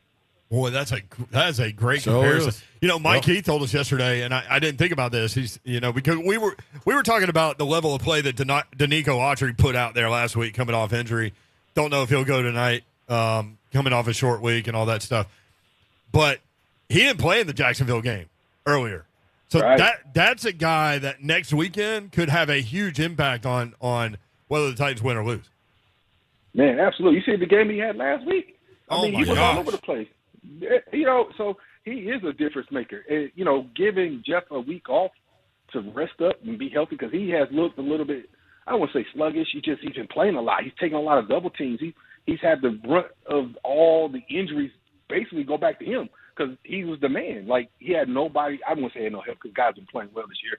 But he's been out there. He's had to do a little bit more, right? And so having his guy, his road dog next to him, man, I think that's going to be significant this time around from Jacksonville. I just think it's going to be interesting to see how they play Trevor Lawrence and the receiving core in the secondary, because I think even with Etienne and his ability as a runner, we've seen the Titans stop the run, but the passing game, that's where you got to say, okay, how are we going to be able to attack him? Are we going to blitz him? We're going to be able to put pressure, get him off his mark. Because right now, man, again, I hate to make that comparison, but he's making that stride just like Joe Burrow did last year. So that's going to be the test for the Titans next week. Spot on. Good stuff, Dr. Dyson. Appreciate you. Appreciate it, Dice. All right, y'all be easy. I'll see you tonight. All right, baby. All right, there he is, Kevin Dyson. KT Dyson 87. 87. You need him on Twitter, and why wouldn't you? Right? Yeah. I mean, yeah, ain't no question. You know somebody that I would hit up if I was Big Jeff going into this offseason? What's that? I would have to talk to him. Aaron Donald. I got to talk to him. Like, we got to have a conversation there. I'm with you. All right, when we come back, the best film evaluator in football, Greg Cosell, will join us. That's next. 3HL 104.5 The Zone, broadcasting live from Nissan Stadium. And this is the Elite Company countdown to kickoff. GR.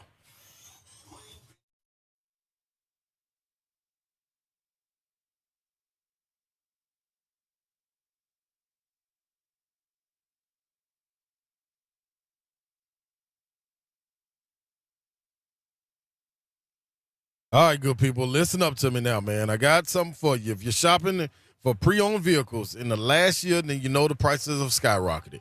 Well, they're crazy. I know they're crazy high, man. The bottom line is it really hasn't been the best time to buy a car. You knew that. I knew that. Everybody knew that. But one person that's not, I shouldn't say person, one team that's not going to let you down is Music City Autoplex. They got the best prices in Middle Tennessee, and that's a guarantee. In fact, they want you to go and shop around. Go look around at other spots and see exactly what they got going on at other dealerships and compare their prices to the others you see, and you'll see for yourself, man. This is the Uncommon dealership, and what makes it more uncommon than that, they're giving away $500 in your pocket, cold hard cash, or right there on a gift card, man. You can go spend it anywhere. All you got to do is walk into the dealership, tell them Big Slay sent you, and then go get you a car. Real simple. 601-3485, 615-601-3485. Text Slay sent me, then wait on them to get back to you. Get your car, $500, man. It's real easy. 2430 Gallatin Pike North, right down the street from from Rivergate, and it's Music City Autoplex.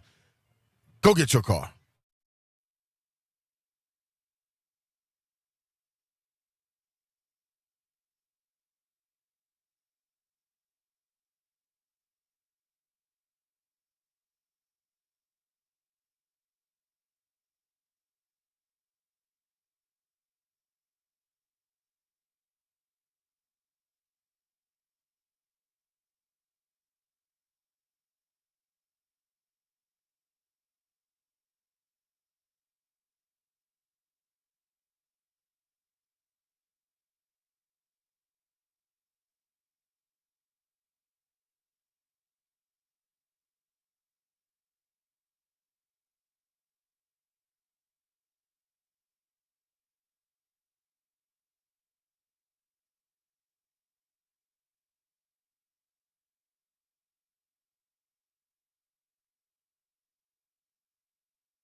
3HL is over.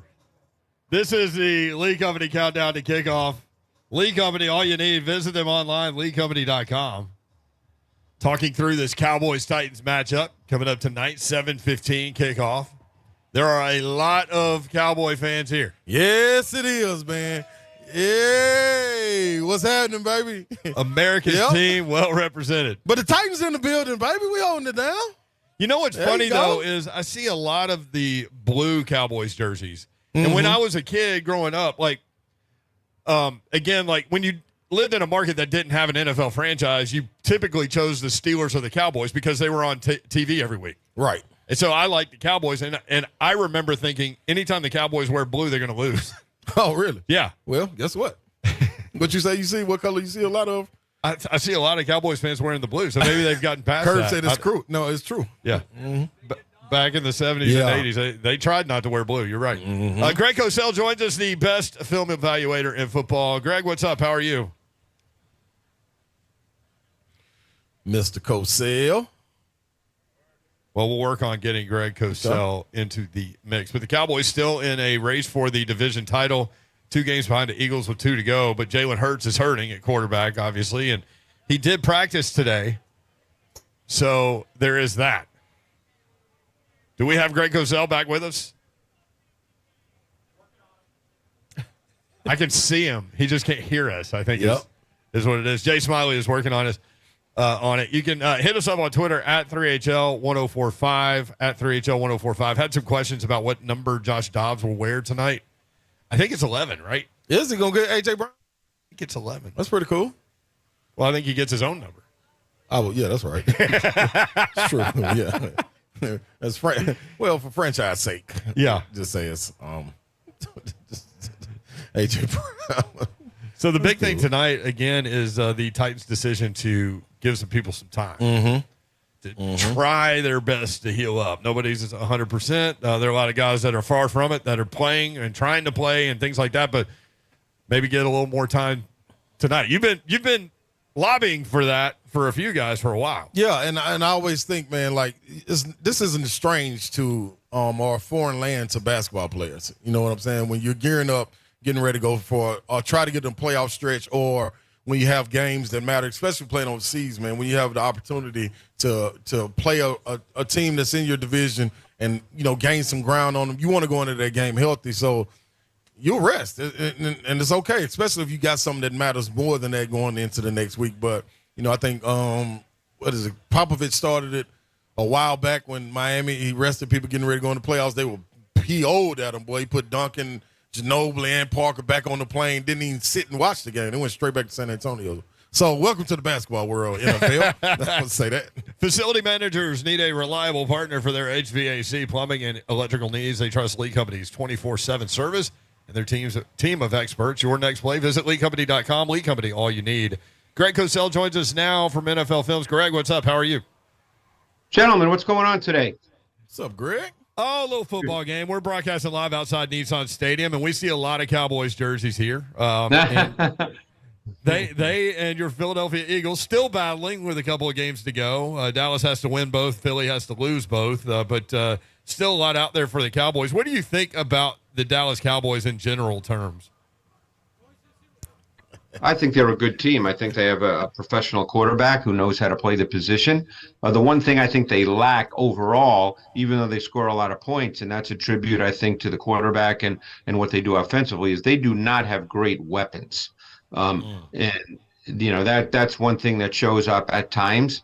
But I know Pollard's out tonight, but he'll be back, I'm sure, next week and for the playoffs. But yeah, they don't have great receiving weapons. CeeDee Lamb is a good receiver. He's probably more of a true slot receiver, and he's their number one, so he gets targeted a lot, and he's a good receiver.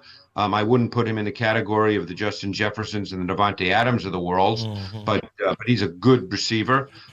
After that, on the outside, they've struggled a bit this year. Michael Gallup has not really come back to being what he was before he was injured.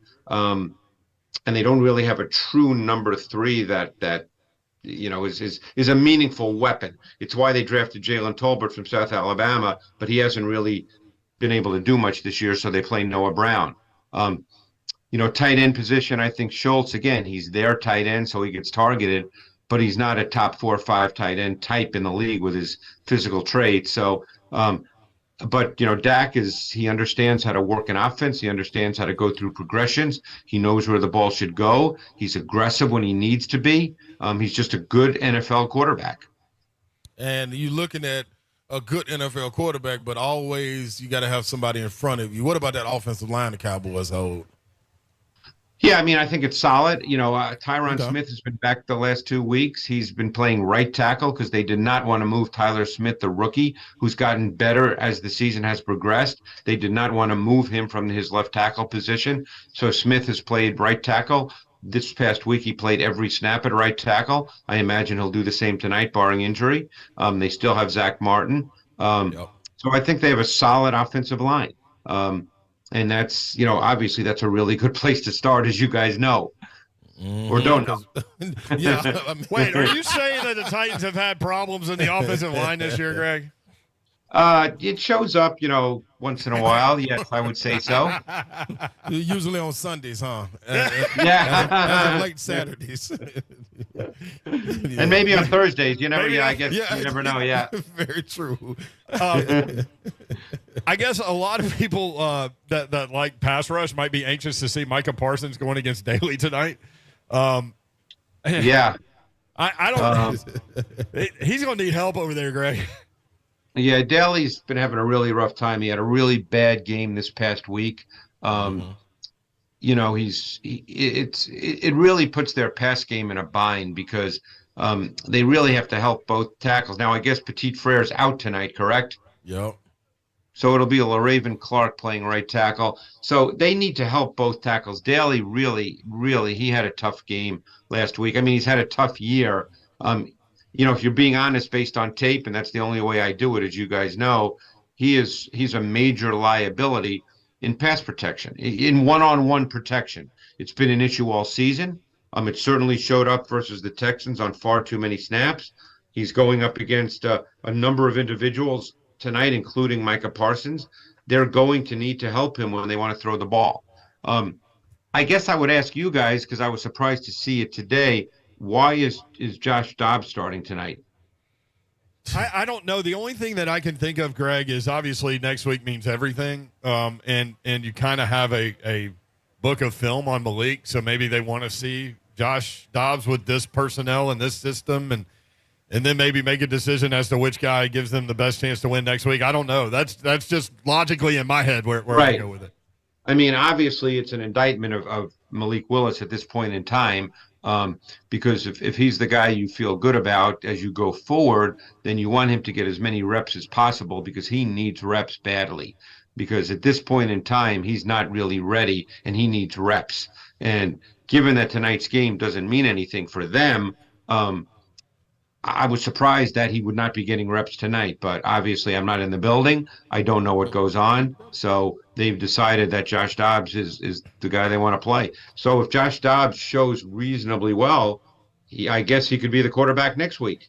Yeah, and see, that was my thing when coming into it, Greg. I looked at it as if you go with a guy like Malik Willis, it's because you want to see what you're going into because you're not going to have this opportunity going into the spring or training camp or none of those things to get live action, 11 on 11 where a guy doesn't know who you are. You get to see his growth or whatever it may be. But also with Dobbs, I thought he would give you the best opportunity to win. So maybe that's what the Titans are saying.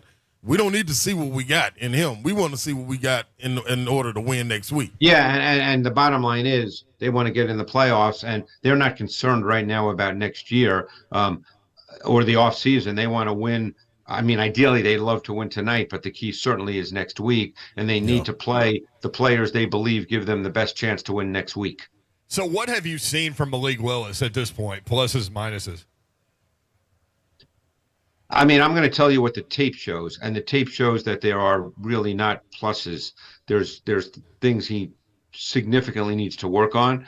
I will say this before I give you a little more detail, that I'm not one who calls a quarterback a bust based on 3 or 4 starts or after his rookie season. So I'm not going to sit here and define Malik Willis's career, his whole career, based on 3 starts. But he's he's not ready to play. And then you get into the debate as to how do you get a guy ready to play? Do you get a guy ready to play holding the iPad on the sideline, or do you get a guy to get ready to play by playing him and getting real live snaps? But, at this point in time, he is not really patient or poised enough in the pocket to allow the pass game to work. He needs to see it really clearly before he throws it. I'm not sure, based on film study, that he knows exactly what he's seeing and how that registers to him. They're trying to keep it. They tried to keep it really basic for him, and he still wouldn't make some of those throws. So at this point, he's just not really ready. But how do you get ready? I would assume you probably get ready by playing and going through the ups and downs, and he needs to play. Yeah, Vrabel said when asked about Malik Willis, said he needs to go through his he needs to be quicker through his thought process. And I guess to your point. Yeah, he needs to be a lot quicker. He is slow right now. He's a slow processor. And that only comes with playing the game and seeing it happen at the speed that a game shows you that it happens. But again, we're dealing with two separate issues here. He was a third-round pick who I'm sure they hope may be their quarterback of the future, but they're also dealing with the fact that they have to win next week. Greg, going back and forth with the Cowboys and the Titans. Trayvon Diggs, have you seen growth in him last year? A lot of interceptions. They said he was gambling a lot. Have you seen growth from him from last year to this year? Well, that's what Diggs is, Slay. Diggs is a cluer and a keyer, and he will make picks doing that, but he will also get burned. He got burned on the third play of the game last week. The Eagles did an unbelievable job setting him up. The second play of the game was a slant route by Brown. It was for 9 yards. The third play of the game was sluggo, slant flat, and Diggs jumped Brown immediately, and Brown got over the top of him for 48 yards. Yep. So that's the kind of corner that he is. That probably won't change. He's a good player. He's big. He can run. He's physical. He certainly can make interceptions. He's got really good hands. But he's not a guy you stay away from. He's not a shutdown player. You can beat Trayvon Diggs. Yeah. Again, talking about the Cowboys, we saw that stat a couple days ago, but Daly, Greg, has given up 12 sacks this year. Micah Parsons with 13 sacks, 79, I think, quarterback pressures. What makes him great? Micah Parsons? Yes. He's an incredibly explosive athlete who's powerful and can change direction without having to throttle down.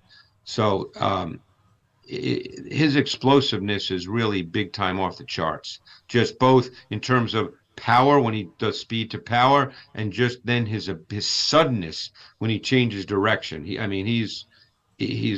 I thought last year when they moved him to DN because of injury, I thought after watching him play DN for 2 or 3 games, he was the best pass rusher in the league. And, I still think he's right there. And they move him around a little bit, not as much as they used to because he's a pass rusher. But he's really, he'll really present problems for both Daly and Clark. Oh, okay. So going to their offensive side of the ball, you got 2 running backs, Pollard, of course, being out, both teetering 900 yards and could go to over 1,000 if both were to get going. With Ezekiel Elliott, is this a preserving Zeke or Pollard just that good to not keep him off the field? Is that why they're splitting time? Or you just use two-headed monster? It makes sense. No, Pollard has far more juice right now than Zeke does. Zeke has now transitioned at this point in his career into being a grinder. He's an inside grinder. He doesn't have the same juice he used to have, but he certainly has value in your offense. Pollard has the juice. Pollard can get you big runs. So they use the player that can give you more explosives. That's what you're trying to get in this league, explosives. And Pollard is that guy.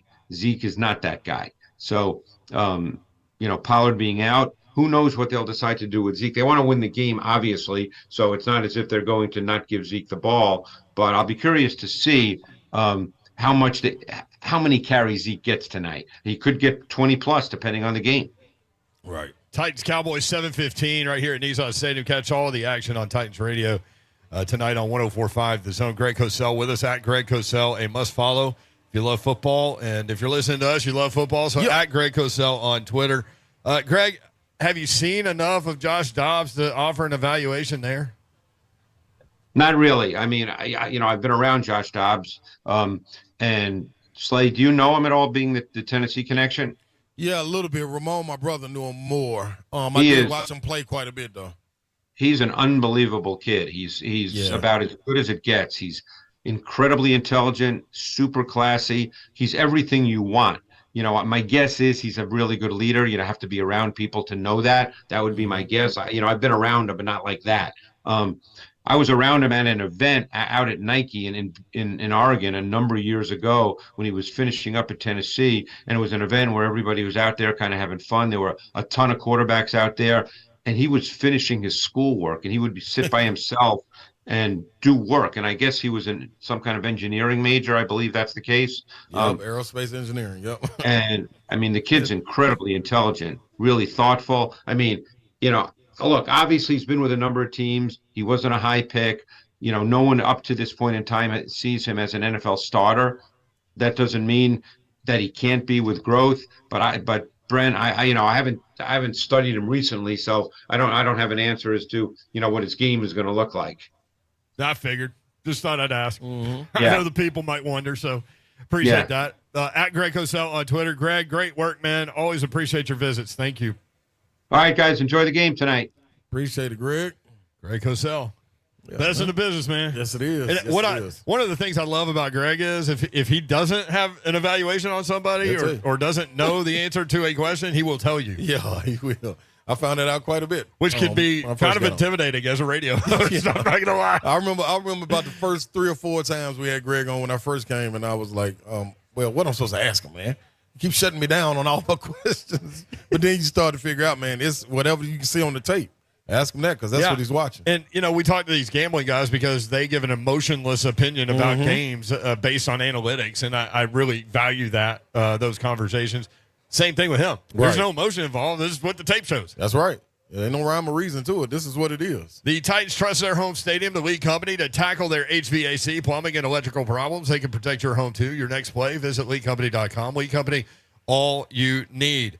Time to take a break as we roll through the Thursday night football edition of League Company Countdown to Kickoff. Brent Doherty, Ron Slay. I think Slay Dog is going to head over to the Titans VIP party. I will transition. And what I would do. I love it when you take your keys out of your pocket and like candy wrappers fall out. Yeah, that let you know what I'm on. Candy. Bring it sexy back. That's right. January 9th.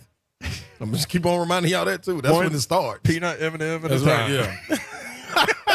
Hey, there's protein in peanuts. It sure is. Slay's headed to the VIP party. We just saw a picture of the line over there. It's packed, baby. Listen, man, it's going to be lit and live and ready to go down there. Better believe it, man. Meet me there, baby. Or beat me there.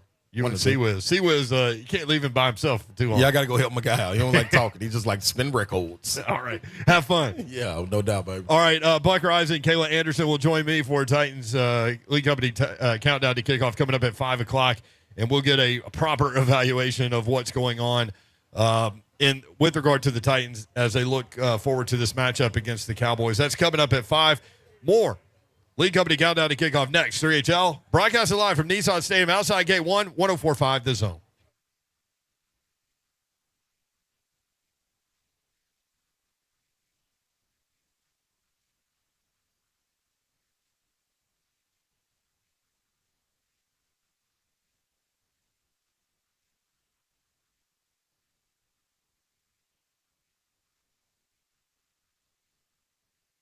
What's happening, good people? You know what it is. It's me, Ron Slay, man. You hear the dog barking. That's Red Dog Wine and Spirits, 1031 Riverside Drive, right there in Franklin off Highway 96, next to the Publix, people. It's real easy to find. New Year's Eve is right here around the corner. So these some bubbles, some bourbon, or beer, Red Dog's got you. Don't start a new year off with it's all right, champagne, Prosecco, or wine. Let the experts at Red Dog Wine and Spirits help you select the perfect celebration bubbles to kick off the new year. Looking for something a bit stronger to say adios to 22? Well, Red Dog has a unique hand-selected bourbon for any budget that would help you close out the year with a tasty treat for yourself. That's right. The holiday hours, that's probably what you're wondering. Saturday, New Year's Eve, 9 a.m. to 7 p.m.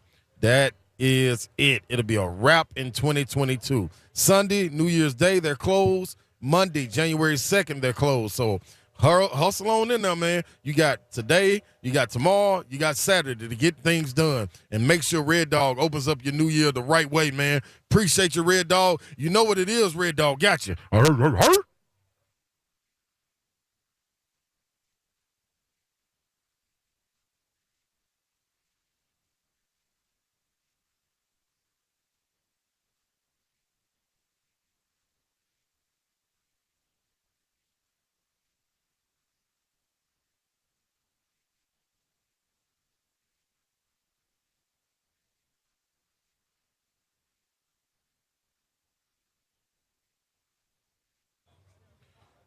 What's happening, people, man? Listen, Superbook Sports, that's the app that you want to download if you're going to try to dive into a little bit of wagering and winning some money, because that's what I like to do, and you should do what I do. Who? Big Slay? Yeah, that's right. This is Big Slay talking to you, so that's what you better go do. Download the Superbook Sports app or visit superbook.com. Start placing your bets immediately. Yes, and the offering up to $1,000 bonus when you sign up, deposit, and wager in the same day. You must do all three things: wager, deposit, sign up, all in the same day in order to get the bonus, people. It only makes sense, man. They'll get the match for you. You can wager on all that and more right here at Superbook Sports, where you got football, you got college football, you got basketball, you got college basketball, everything, man. Everything under the sun. Dive into it and then do the magic trick. Put Vegas right there in the palm of your hand. It doesn't get easier than that. Get into action right now. Yes, with Superbook Sports, visit superbook.com for terms and conditions. Gambling problem, call 1-800-889-9789. You know the motto, book it.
It is the Lee Company Countdown to Kickoff. Brent Doherty with you. Kayla Anderson walking up to the table. Buck Rising will be here momentarily, and we will walk you up until Titans radio coverage, which begins at 6 o'clock. There are a lot of people out here tailgating despite the gloom and doom of the weather, despite the fact that the Cowboys are a 14-point favorite tonight, although there are a lot of Cowboys fans here. That's definitely true. But I'm proud of the Titans fans that are here. So just know, if you're listening and you're driving in and you're listening on the radio and you're getting ready to tailgate, you guys, major props. Because it says it's 56 degrees. It feels cooler than that. But this is where we are, and we're ready for Thursday night football here at Nissan Stadium. Kayla, are you ready to go on? Or I'm ready. Listen to you. I Look just at you. popped open my Celsius. I'm ready to roll. That is important. So the Titans, news came down right as we began the show today that the Titans were putting some players on injured reserve. Yeah. Which is 4 games. So that's Ryan Tannehill, Bud Dupree, and Zach Cunningham. You texted me because I couldn't remember. I thought that they had one more player that they could call up. And you said that's right.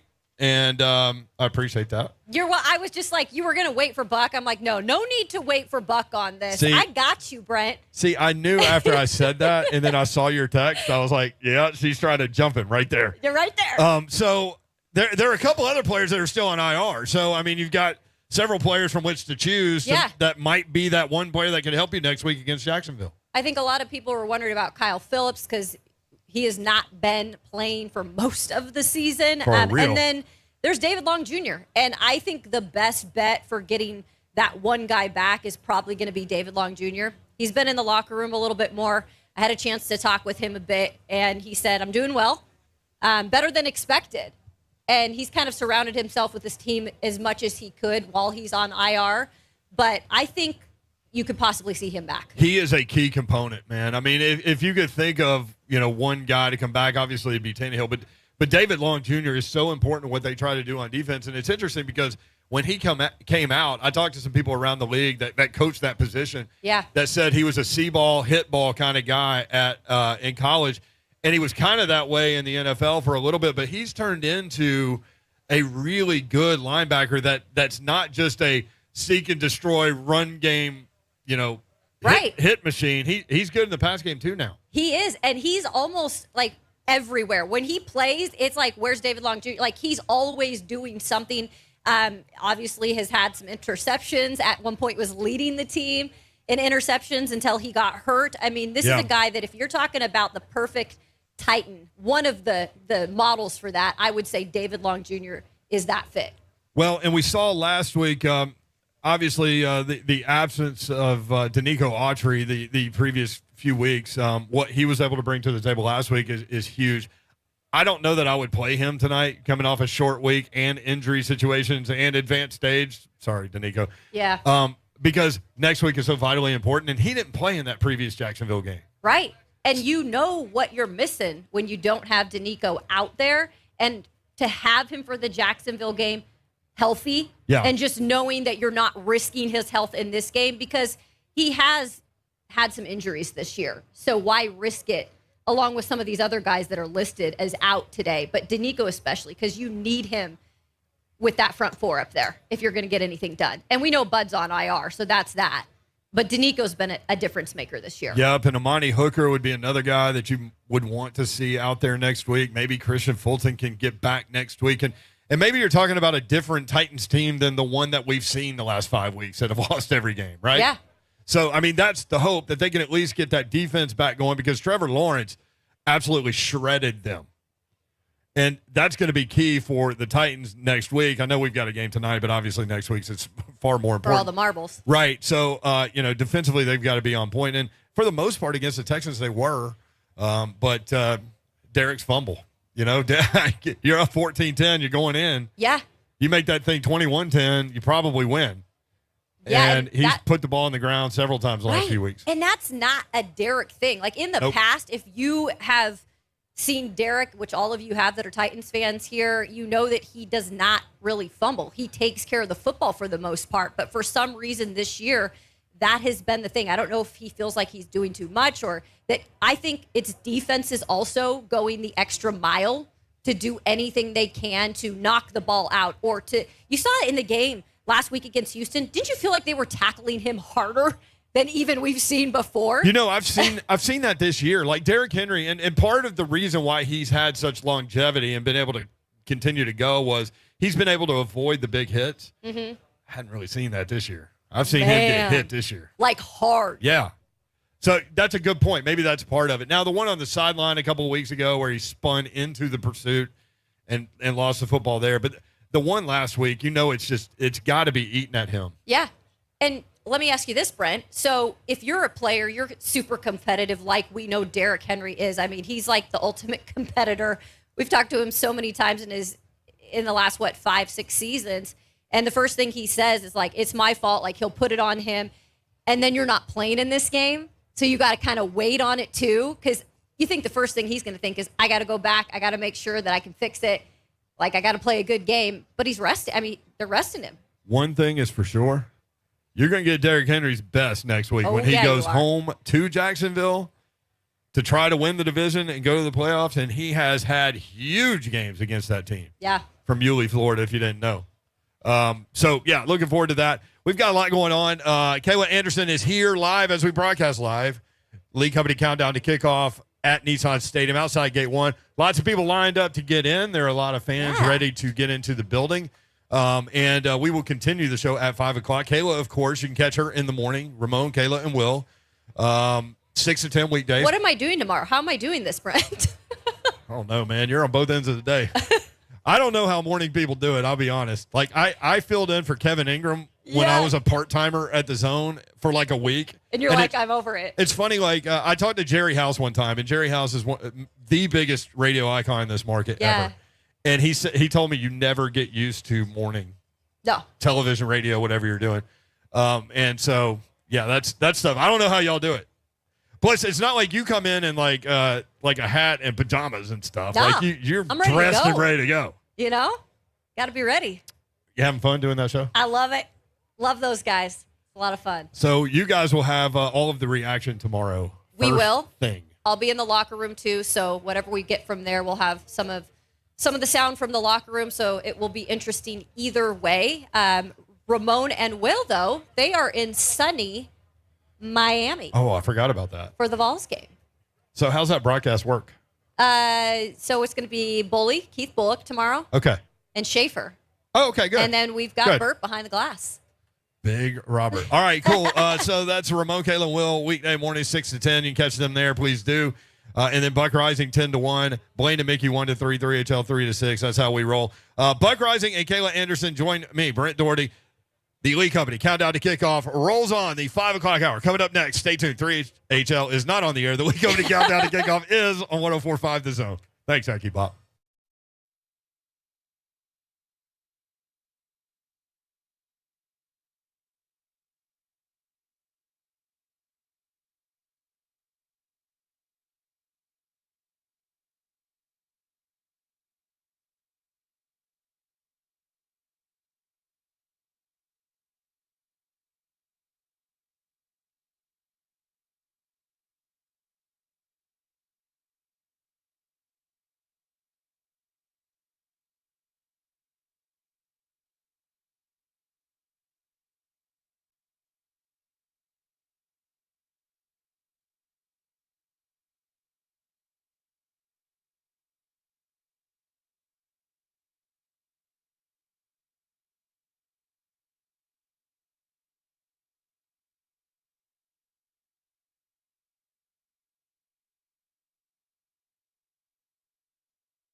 It is the Lee Company Countdown to Kickoff. Titans-Cowboys coming up at 7:15. You catch all the action on Titans Radio right here on 104.5 The Zone. Brent Doherty, Kayla Anderson. You heard Buck Rising's name. He is not here, Kayla. Where's Buck? Being a diva somewhere. He's stuck behind the team's buses? I think he's signing autographs. I bet he is. Kissing babies. No, we just got a text from Buck. They won't let me walk past the players' buses yet, but I'm right here on the other side of the barriers. To which I wrote, don't they know who you are?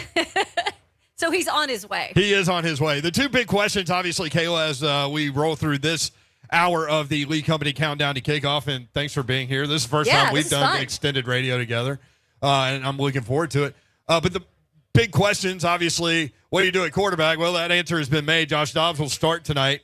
And also, what do you think about the Titans' decision to rest a bunch of players? Jacksonville coach Doug Peterson said, we're not resting any starters. No game is meaningless, which I took as a jab toward Mike Vrabel. Absolutely. But those are the two big things, right? Quarterback and do you rest people, and they're going Josh Dobbs and they're resting people. Yeah, and that's something I think we're not too shocked about. Now, I think people are a little shocked to hear that Josh Dobbs was named the starter today. But if you think about it, you then saw the news about Ryan Tannehill landing on IR. So he's done the rest of the season. So you're thinking maybe the meaning behind it is you got to save Malik Willis, because if that's your guy, at least moving forward, and if you make it into the playoffs, then they want to protect him too right now in this game that is meaningless overall. For players, no game is technically meaningless, but when you look at the bigger picture, Brett, next week is for all the marbles down in Jacksonville. I'm kind of conflicted on it because, I think you need to figure out, what Malik Willis is, at least right now. And I don't think that defines him in terms of what his career will look like and what he will be. Yeah. But you do know what he is right now. Sure. So you've got Josh Dobbs on the roster. Why not throw him into this game, see what he is, see if you catch lightning in a bottle with a guy with this personnel group, with this playbook, and try to figure out which guy gives you the best chance to win next week. Now, we talked with Greg Cosell earlier, and he said this is a perfect opportunity to continue to get Malik Willis reps because that's what he needs. He's a long way away from being an effective, consistent NFL quarterback. Right. And I see that point, too. I do, too. So it's kind of a conflicting situation. I am anxious to see what Josh Dobbs brings, however. I am, too. What we do know he brings, although this will be his first NFL start. Yes. Which I think a lot of people thought maybe he's made an NFL start before. No, he's played in games, but this is his first NFL start here in his home state of Tennessee, or at least where he played football in college. Poetic justice. With the Tennessee Vols. Yes. But I do feel like he brings the veteran presence a little bit more. Like, he is a very smart guy. And I feel like the composure, him learning the playbook, I know he's put in a lot of hours cramming to try to learn that playbook. And you probably think he can pick it up quick, because that's why guys or teams have brought them onto their roster, because he can pick up things quickly. So we'll see what he can do. Athletically, you saw him play at Tennessee. Yep. I mean, he's not a starter because he's not a starter. But can he come in here and do enough right now? That's to be seen.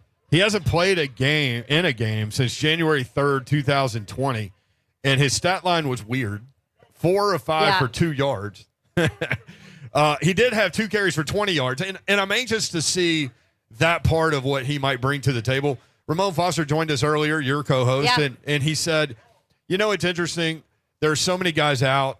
From a preparation standpoint, you would expect the Cowboys to come out here and play kind of close to the vest, kind of basic, to try to figure out what the Titans will bring. And so maybe that allows Dobbs some opportunities in the run game. Plus, you got Micah Parsons out there. He knows very well in terms of what he's going to go running by with Daly at left tackle. So he might be amped up a little bit more, I should say. And maybe you can sneak a run by him inside. Yeah. But he's been very good at stopping his pass rush almost immediately and annihilating running backs. And that's the thing. I mean, this guy has 97 QB pressures this year, Micah Parsons. I mean, the guy is an absolute beast. Whoever is back there tonight, even if it's Malik Willis that comes in later, which I wouldn't rule that out, Brent. I mean, the possibility that Malik could possibly play in this game at some point. Agreed. I think you have to still consider that. But whoever it is going to have to use their legs tonight to get out of predicaments because there's not going to be much time to hold on to that ball with this makeshift line. I mean, it is what it is, Brent, at this point. You've got Nicholas Petit-Frere, who has played all season for them, who's out. He's been dealing with that ankle injury. Yep. So you've got guys that are playing together for really the first time last week, together again this week. So Buck Rising. what is Buck doing? Buck Rising update. He just wrote finally through. Okay, Buck, let's go here. I like how they're putting they're putting up roadblocks for Buck Rising. This is where we are now. This is incredible. Austin Stanley from A to Z Sports just texted you and I Yeah. and said Dobbs' last start, quote unquote, was in Nissan Stadium, 2016 Music City Bowl. Look at that, How about that? Austin. Bringing the facts there. Austin's a stat guy. I love it. So yeah, there you go. I think you could see both for sure because I think you could run into a situation where Dallas lays one on them. Yeah. Honestly. Yeah. And it's interesting. The other thing that Ramon said, like if, from a betting perspective, maybe go Titans early. And we looked I up thought the that line. was interesting. We looked up the line. It's Dallas -6 at halftime. Dallas -3. Yeah. In the first quarter. So you could go +3 there with the Titans. I don't know. This is the kind of game, I mean, you hate to say games don't mean anything, and Doug Peterson would rip my head off my shoulders for saying that or for insinuating that.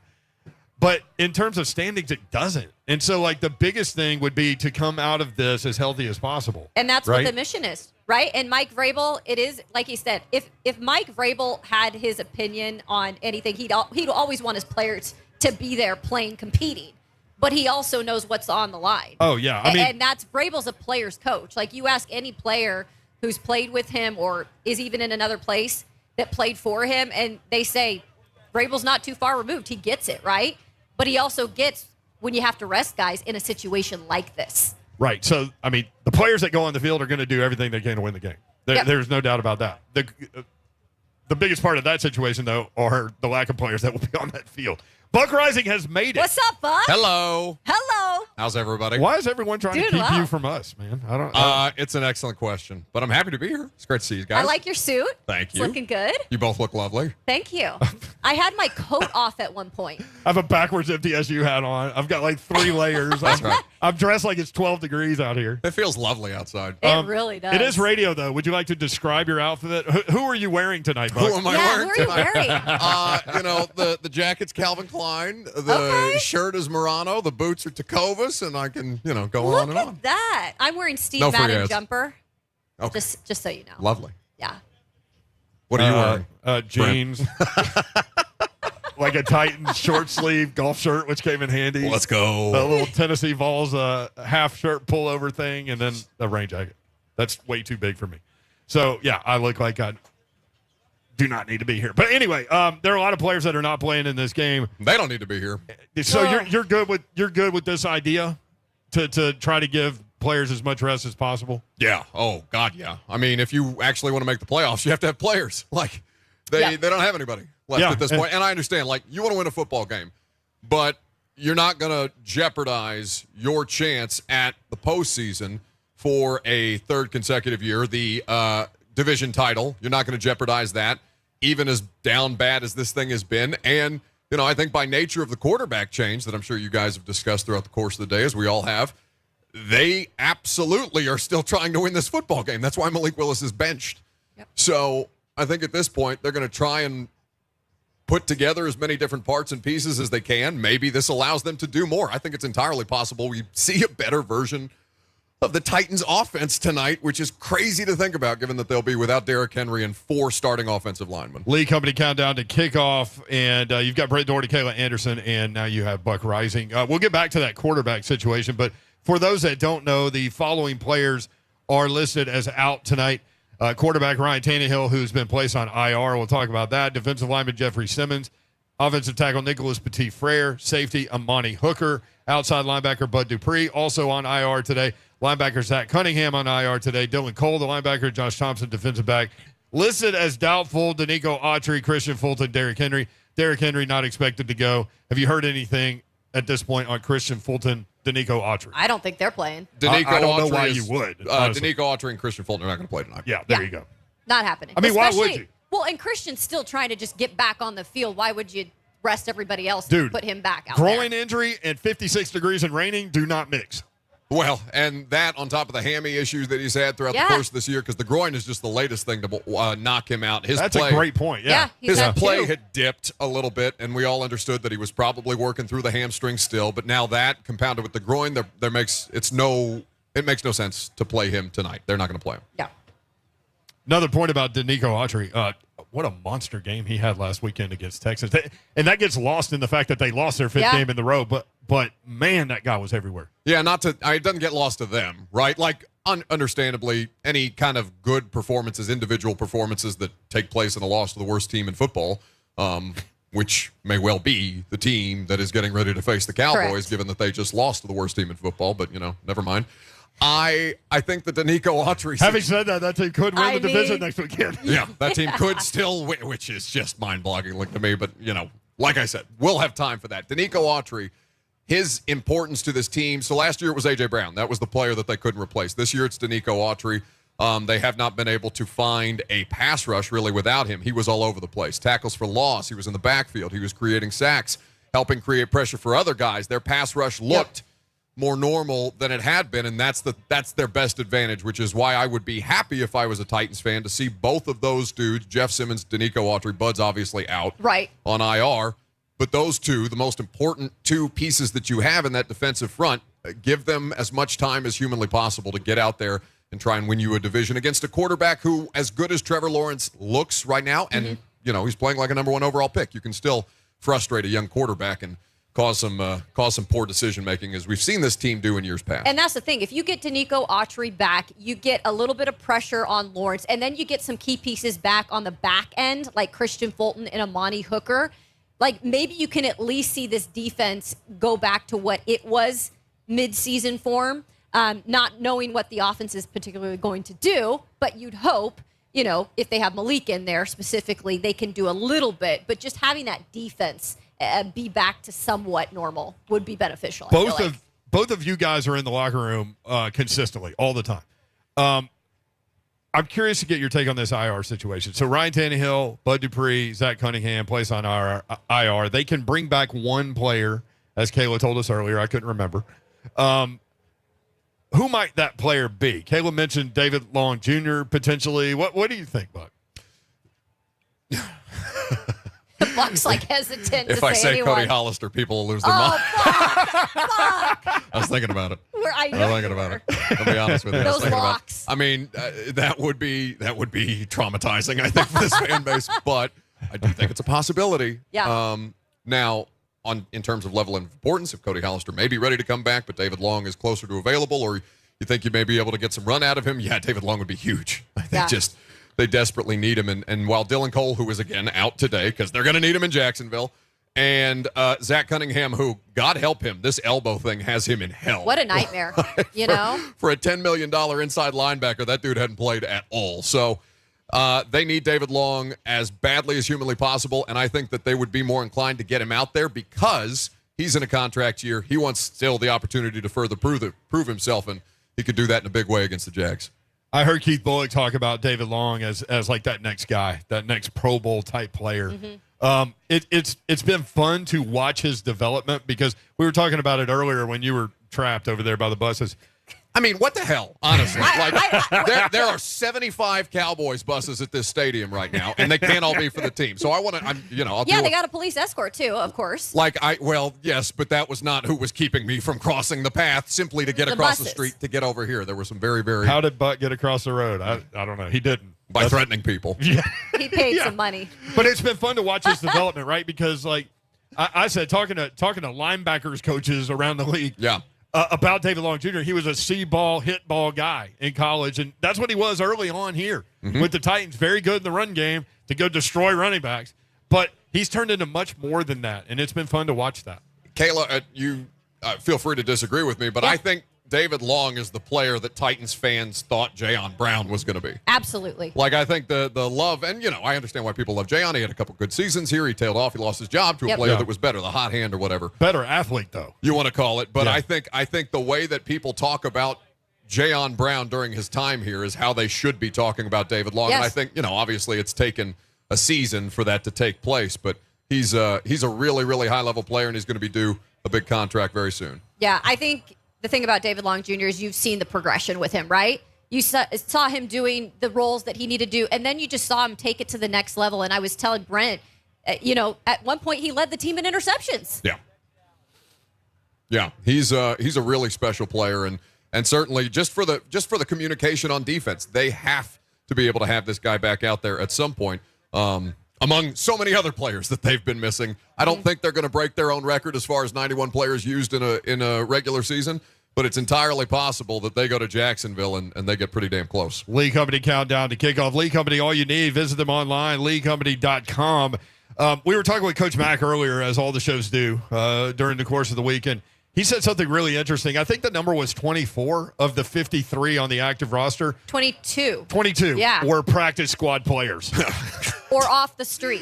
Yeah, or off the street. That was 42% of the roster. That's nuts. While I was waiting in line for these godforsaken Cowboys You found buses, a couple of players? There was I saw a couple of people who passed on playing tonight, I suppose, what I saw. No. Yeah. I was talking to a Titans fan who was also harassing me about the fact that I was not here on time. So, it's good that we have people in the audience that keep us accountable. But I will say that he was asking me about who's the third running back that's going to be up tonight beyond Chestnut and Hassan Haskins. And I said, oh, wait, let me look at my email because they've just added another running back.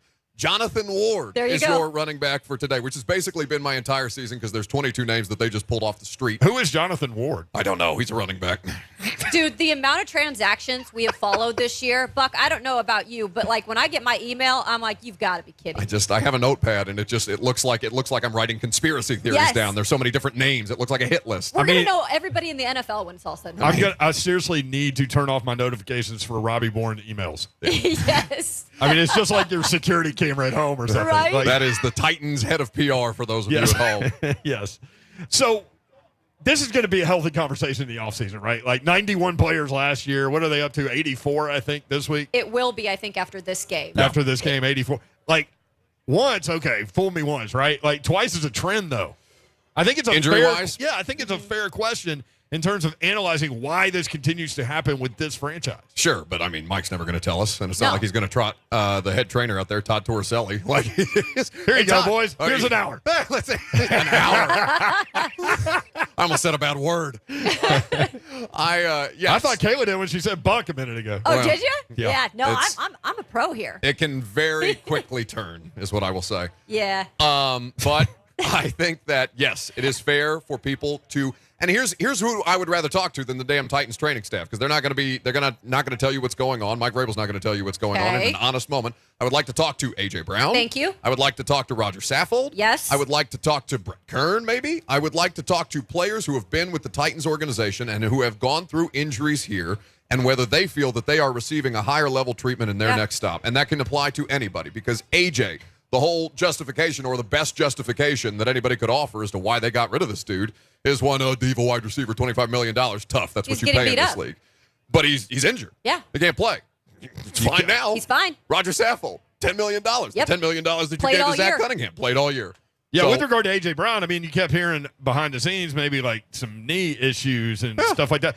Hadn't happened this year. He looks great. I even think Rashaan Evans in Atlanta. Yeah. Rashaan has been totally healthy. Always injured here. It's crazy. He's fine. So the training staff questions are completely fair, and it's going to be a whole offseason topic, along with the general manager, along with what the hell do you do at quarterback, along with, theoretically, because so many different transactions are on the table this offseason, would this have been Titans fans' last opportunity to see Derrick Henry in a Titans jersey? We have no idea what this offseason is going to look like. That's the crazy part. That's definitely possible. It's entirely possible. Tannehill, Bud Dupree, Cunningham, Henry, Lawan. I mean, that's been a while ago, but still, we are at that point. Lee Company countdown to kickoff. Lee Company, all you need. Visit them online, leecompany.com. Let's go over to the Bridge building. That's where the Titans VIP party is going down.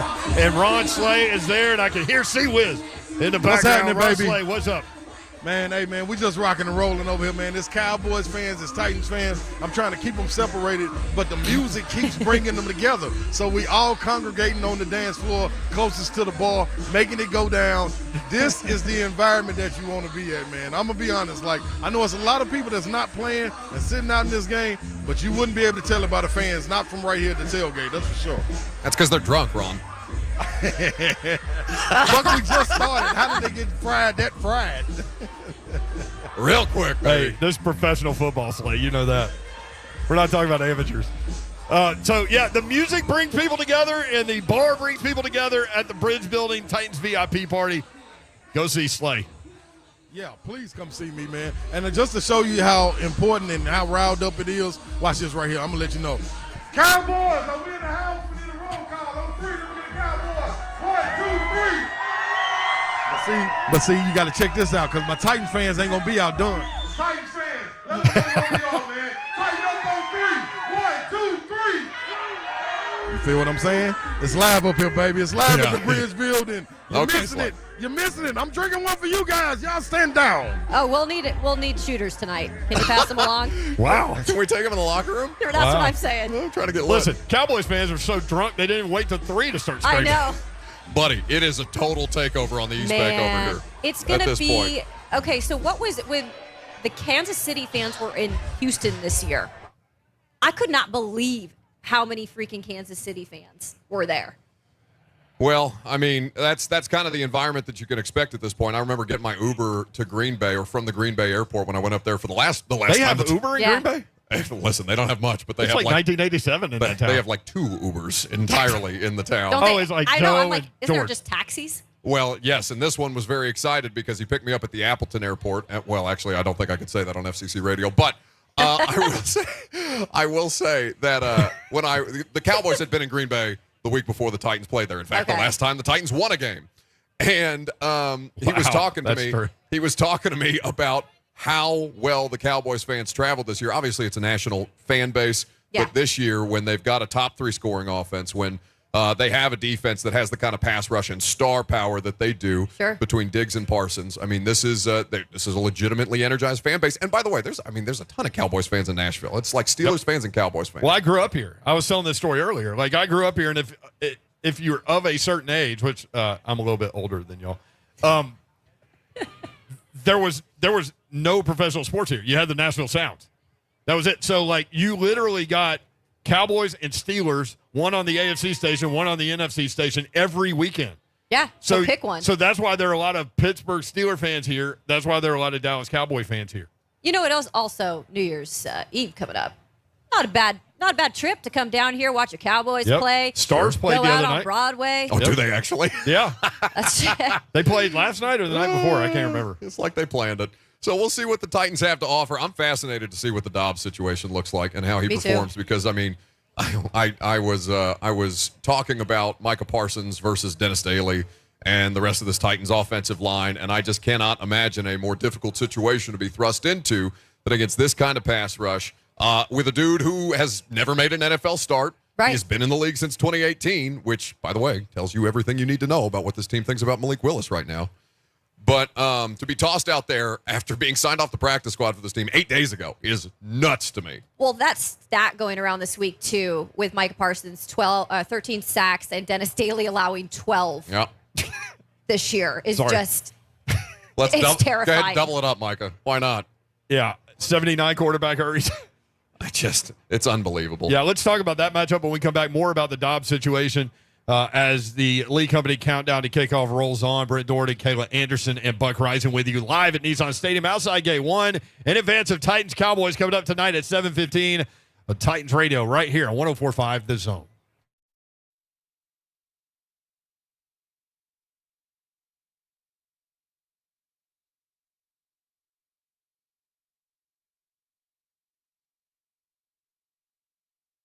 Superbook Sports, that's where you go to get in on the action this football season. They will match your first bet up to $1,000, win or lose. They've got the best odds boosts and promo bets wherever you can bet on your favorite major sports. They can even get you great odds boosts and promos on your favorite local teams. They got a Tennessee tab in the Superbook Sports app. So download it today. Go to superbook.com for terms and conditions. Gambling problem? Call the Tennessee Red Line, 1-800-889-9789.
Company countdown to kickoff. Brent Doherty, Kayla Anderson, Buck Rising, broadcasting live at Nissan Stadium outside of Gate 1 in advance of Titans-Cowboys coming up tonight at 7:15. Titans radio takes over at 6 o'clock. The Titans trust their home stadium to Lee Company to tackle their HVAC, plumbing, and electrical problems. They can protect your home, too. Your next play, visit LeeCompany.com. Lee Company, all you need.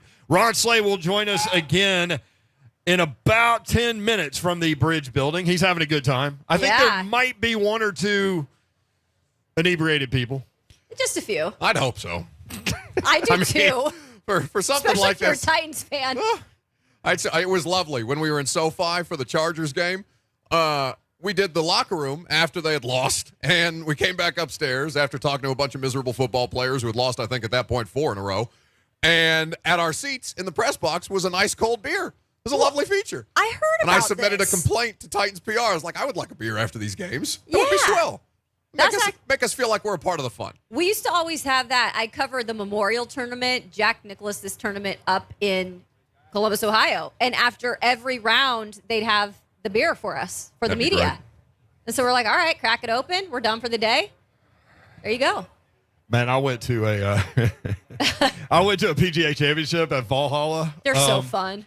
And actually, Dawn Davenport gave me her ticket Oh, because really? she was married to Johan Koch, who was playing in the event. That's but right. He wasn't playing on Saturday. So she gave me her ticket, VIP. So I walk in, and we go into the VIP tent, and I mean a deluge of rain. So there was like a 2-hour rain delay with free alcohol. Oh, boy. So by the time I hit the course, I was ready to go. Full steam. So our first plan of attack was to go find Brant Snedeker.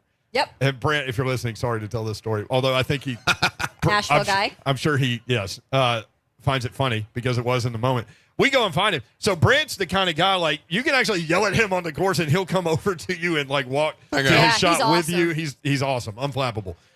So he hits his shot. We go around. He's coming up a par 3 after that par 5, and we go around the green, and it's like really wet and muddy, and I slip and fall. And he's standing down at the tee box, and he saw me slip and fall. So I'm just covered in mud. This Louisville TV reporter saw me, and so I end up on Louisville television. I love it. No. Yes. Superstar right here, just covered in mud. TV's Brent Doherty. Inebriated. It was fun. No, I was completely sober. Okay. I was just drinking, club soda. Oh, okay. But like a lot of times, listen, man. I mean, to take in this product tonight, I mean. Again. I did this for 3 hours today. It's we're here now. There's a football game that's going to be played. I mean, there are interesting elements to this game for sure that I can't wait to see, and one of those is Josh Dobbs, which we'll talk about. But how excited do you think Al Michaels is to be here? I said today that I don't know who's going to be who's going to have a worse attitude about what they're going to watch tonight, myself or Al Michaels, and I'm pretty sure it's Al. Al is getting paid so much money to actively hate the games that he's calling this year.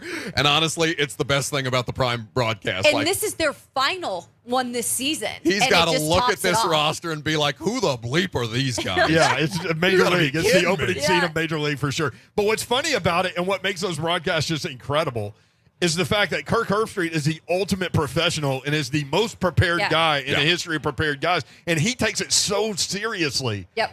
And then Al just over there going, well, 3rd down and 2. 3rd and 10. Al's over it at this point. I don't know who actively hates their job more right now, or the games that they're calling as a part of their job. Al Michaels or Cowboys quarterback, ESPN. Oh, Tony Romo. No, he's CBS. Who's Aikman? Oh, Troy. Troy Aikman hates the Monday Night Football games, and it is hilarious to me. But for the purposes of this game, I mean, they have the ability to try and get something done here. It's kind of like the Texans, and I made this analogy earlier. The Texans had been playing good teams close, but they hadn't been winning, right? This, I would argue, the Titans right now are the worst team in professional football based on the roster that they're fielding. I don't think that's any kind of like wild assessment. These are the facts and who they just lost to, who they have continued to lose to. But that doesn't mean that they can't get something done tonight.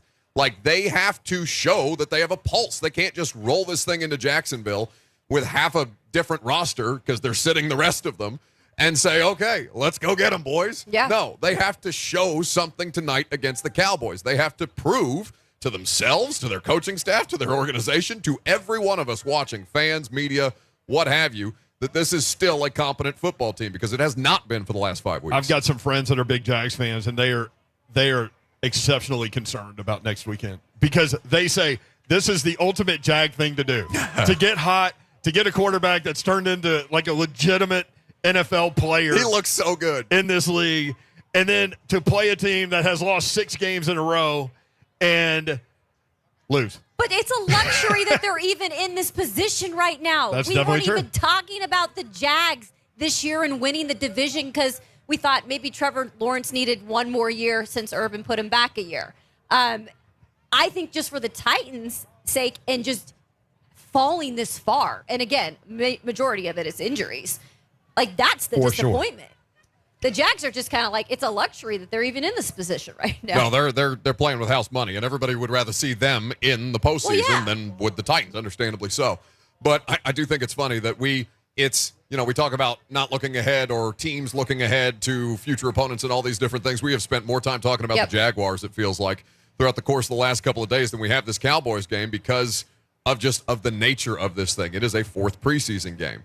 I don't know about you guys. Who are you most interested in seeing? We obviously have Dobbs. Let's take Dobbs out of the equation. But for the players that actually have something that they can show you here as to how much more productive they can be with a pretty unique opportunity, a competitive football game that still allows you the opportunity to put film on tape to show the coaches that you can do more in another meaningful football game. Is there a player in particular you two are most interested in seeing? Yeah, Hassan Haskins, the Michigan guy. That's a good one. On the other side, you're going to have Ezekiel Elliott, the Ohio State guy. Yep. But I think that Hassan has a future here, and possibly when Derrick Henry is gone at some point, I would think he would be from the Tennessee Titans, Hassan could be the guy. And I feel like you could get a little taste of him tonight. We've seen him in special teams action. We've seen him limited here within the run game. But I think tonight it could be him. And you mentioned Julius Chestnut, so I'm sure he'll be sprinkled in there as well. But it'll be interesting to see how much we see of Hassan. Sprinkling of chestnuts. Well, if you heard Keith Bullock this morning on our show and how he ended that one. I did not. Go back and listen. Just go back and listen. Subscribe, I'm rate, not review. repeating it. See? I'm not repeating it. Slay told me he tried to say that the other day. Subscribe, rate, review. He's like, "Where'd you get that down so fast?" I was like, "Listen to the Buckeye." Right? I did. I said I steal everything from everybody. Who do you think? Oh, for me, honestly, it's Burks. Like he had the one end around, but he was targeted twice. He didn't catch a pass. Is Treylon Burks an asset with Malik Willis on the field? That's my biggest thing. Is Treylon Burks the difference maker for this lineup that he is with Ryan Tannehill with one of the other quarterbacks? Now we're going to have the opportunity to see him with Josh Dobbs again. This is almost it's almost just trial by. I mean, it is literally trial by fire for Dobbs at this point. But can Dobbs utilize their best offensive weapon, their most important offensive weapon at this point? Mm-hmm. Because while Derek is still playing at a high level, Derrick Henry needs help. He needs something else to take the pressure off him, because I don't know what the fumble situation is. He took his sleeves off in the middle of the game last week because he doesn't know what the answer to the fumble is. He keeps turning the football over and keeps offering up opportunities for the defense to create those takeaways. So can Josh Dobbs better utilize Treylon Burks, because Malik Willis couldn't get anything done with him in the lineup again? Yeah, it's hard to.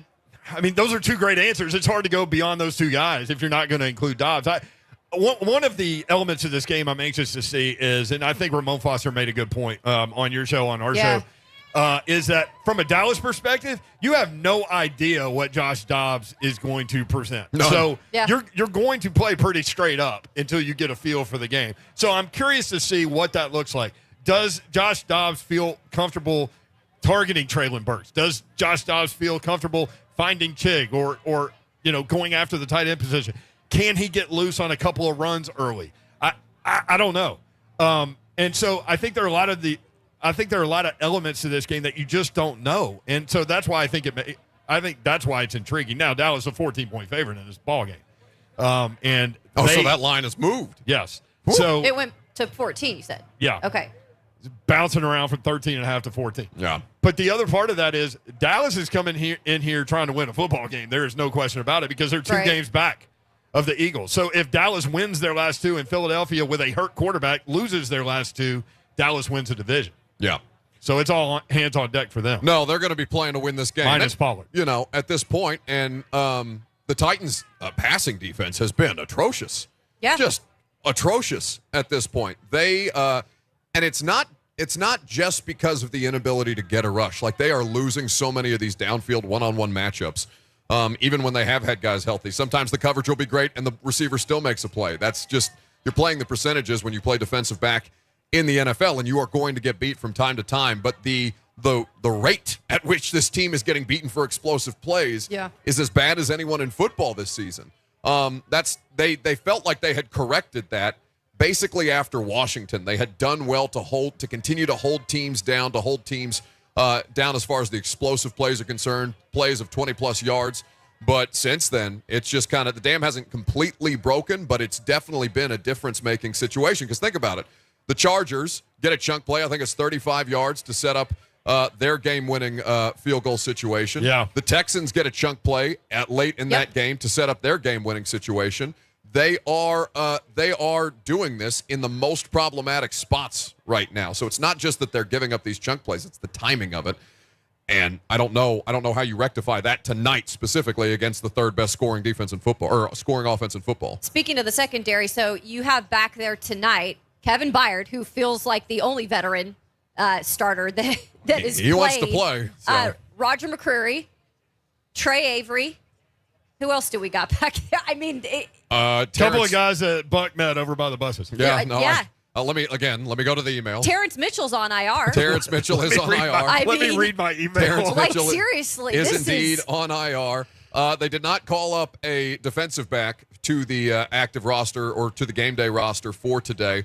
The active roster signings were Sam O, the outside linebacker Andre Smith, and Jonathan Ward. Yep. And then the two call-ups for today's game, Zach Johnson, an offensive lineman, and Jaden Peavy, who has been here on the practice squad for some time. But, yeah, I mean, you're going to see Josh Kalu, who has been Kalu has been a big part of their big nickel situations. Monty Hooker is obviously out. Andrew Adams, again, will continue to start at safety.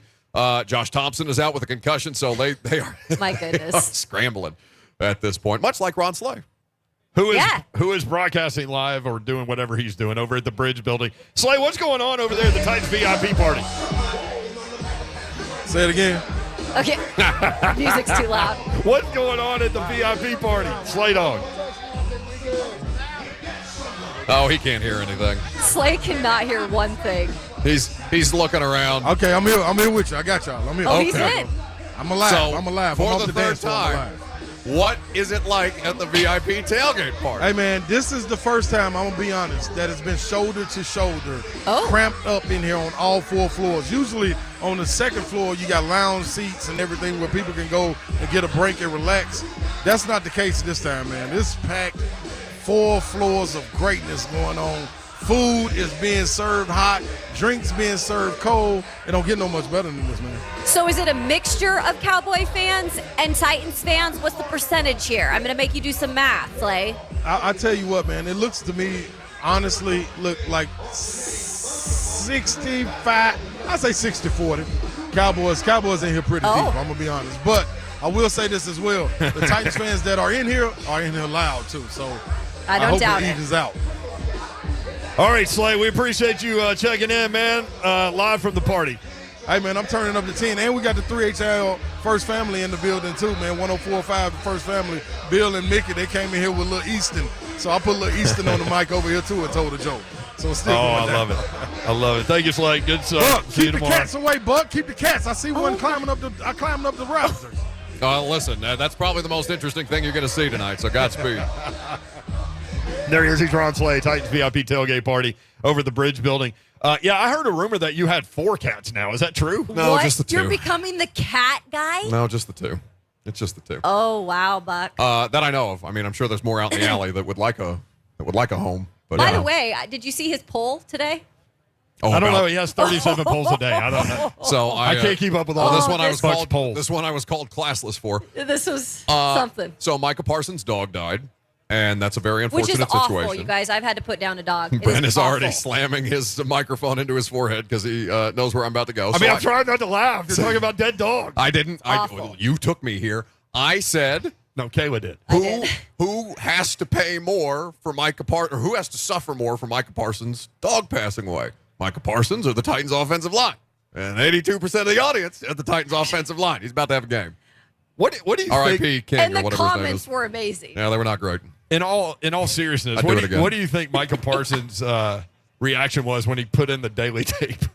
Oh, my God. Went back to sleep. So you said 12 sacks? 12 sacks. Yeah, I'm going to get 12 more tonight is what he thought. He has 13. Daly's allowed 12. Listen to me. Micah could get to 20. He has been problematic all season long. There's no question. Yes.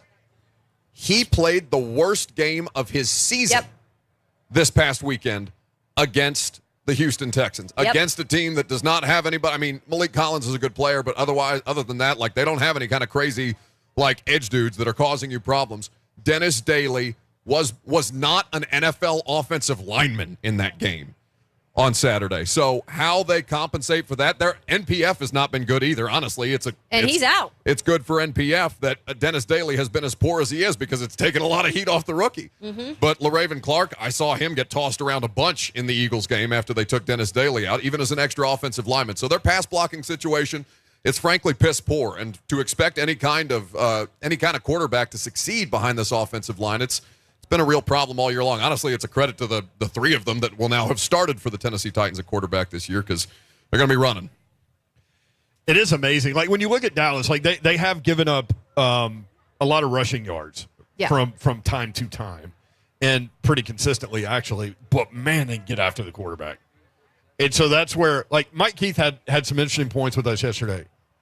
And I asked him about the quarterback position. Do you go Josh Dobbs, Malik Willis? How do you handle that? And his answer was interesting. He said, well, the first thing you got to do is you got to get everybody lined up correctly, and you got to get the snap count correct. Absolutely. And I'm like, this is where we are with 2 games left. You've got to get the snap count correct, and you've got to get everybody moving at the same time so people don't end up in a chalk outline. That's where we are. So, yeah. On top of being a rookie, when you're doing that, and you've got the mixture of the line now, the communication is just not there. And you don't have Ben Jones. I mean, he's the quarterback of that line. Yeah. And he's done. He's on IR. Yeah, and Corey Levin, the backup center, we talked to him about that this week. He said, he had a couple pre-snap miscues, but for the most part, he felt comfortable out there. And, like, while that's all well and good, and you have to look for the things that you can build upon, and, Corey has been in the NFL for 5 years now. Mm-hmm. He should be expected to be able to perform at a reasonable level. But the pre-snap stuff is what's killing this team. Like, this is one of the most heavily penalized teams under Mike Vrabel that I can remember. Yep. And it is a lot of operational stuff. It's false starts. It's holding. It's illegal formation. They are not good enough to overcome much, but especially if they're going to shoot themselves in the foot that way. And a lot of that has come from the fact that the offensive line has continued to shuffle about, even as recently as, this week. This team leads the league in 3-and-outs. Ugh. That is like the worst stat. It's the worst stat, but it surprised no one listening. No. You guys are around Mike Vrabel every week, all the time. Yeah. How frustrated do you think he is by everything that's going on? Because those guys, those type A of type A's, they're control what you can control guys, but it's got to be frustrating. He's not checked out. Checked out's the wrong word, but he's just there at this point in these press conferences with us. What's he going to say? Well, he said the thing about 8 to 4 players this week, and we're like, Mike, do you have 8 to 4 players alleging that maybe they're not doing enough outside of the facility? Because if you're going to be a professional athlete and only work 8 to 4, 8 to 4:30, the way that he said, well, then you're not going to necessarily succeed at the highest possible level. So that's really the questions of work ethic being brought up this week were kind of like, oh, bleep. Yeah. Do they have like an actual problem here? Because that's never been something that you could accuse a Vrabel team of. And I don't know if he's not getting through to them. I don't know if they just are physically incapable of doing anything with the roster that they're fielding right now. Yeah. And maybe both of those things can be so at the same time. It's entirely possible. They got a lot of problems. But for Vrabel, he's frustrated. But at a certain point, it's just the same press conference that he's getting up there with us 5 weeks in a row now. And that's the thing. The schedule has not helped him because I feel like we've seen more Vrabel in back-to-back days, which we usually don't get because they play a Saturday game, they play a Thursday game. The schedule's all crazy. And so he gets up there on Monday. You ask him questions. Then he's back up there on Tuesday, and you can just see he's exhausted by his body language, right? Like, you can read a lot from Mike Vrabel's body language. Look at the sideline tape. Like, when he's crouched over. Oh, they're like, my favorites. You can see it, right? Those are my favorites. The Vrabel faces. They're the best. I get a lot of run out of those on social media. There's going to be a lot tonight. God help you, Mike. Unfortunately. There's going to be a lot tonight. The funny part about it is, and we kind of joke about certain things, but, I mean, they are where they are roster-wise, you're right, because of injury, but this is a team that has a chance to go out and win a division next week. Yeah. True. Yep. We talked with our guy, Todd Furman, that used to set point spreads at Caesars Sportsbook, and he said next week's line will be, depending on what happens this weekend, if nothing crazy happens, Jacksonville by 6 or 6.5. And I said, well, what if Josh Dobbs starts? And he goes, there would be a slight upgrade for the Titans, which I thought was an interesting point. And I guess, like, you know, despite the lack of game reps that Josh Dobbs has had, he has been in the league a long time. So I wonder how much 5 years in the league actually helps him in terms of some of those things that Mike Keith was talking about yesterday, getting people lined up, getting out of the huddle quickly enough, getting the snap count correct, and things like that before you even have to execute a play. Yeah, and you have to think that's a part of this, right? Because it's not like Malik Willis at this stage in his career is probably the more athletically gifted player. He's probably the more physically gifted player. But he cannot execute an NFL passing game right now. He's not ready. And it's not okay because they need him and they have needed him this season. But they have to find somebody who can execute and not just try and physically overwhelm you the way that you can't do at this level unless you are a truly special player. And it was funny because you bring up what Todd Furman had to say about the Vegas situation. I was getting texts from a couple of sources in the league about this week and the idea that the Titans quarterback situation has just been in this constant flux. And I had said, yeah, they're going to start Dobbs tonight. This person said, I would. Willis ain't ready. I said, Dobbs has 17 career attempts. And they just said, yep. Yeah. And Willis also, you know, as much as he's played this year as a backup, which I don't think they intended for him to do. Yeah. He hasn't thrown for over 100 yards. Nope. 99 last week. And that's the career high. 99 problems. More than that. The 2 interceptions, the bigger problem, too, bigger than 99 in that particular moment. But I would say to you that Malik Willis is, there's a reason that they benched him. Obviously, they think that they can get something done with him. And if Josh Dobbs is capable, why not try it? I do think it is absolutely insane that they benched Malik Willis before they benched Dennis Daly. That it took them less time to bench Malik Willis than it did Dennis Daly. That is wild to me. Do you think Malik, though, could possibly play at some point in this game? I mean, yeah, just because the OC's tried that stuff before.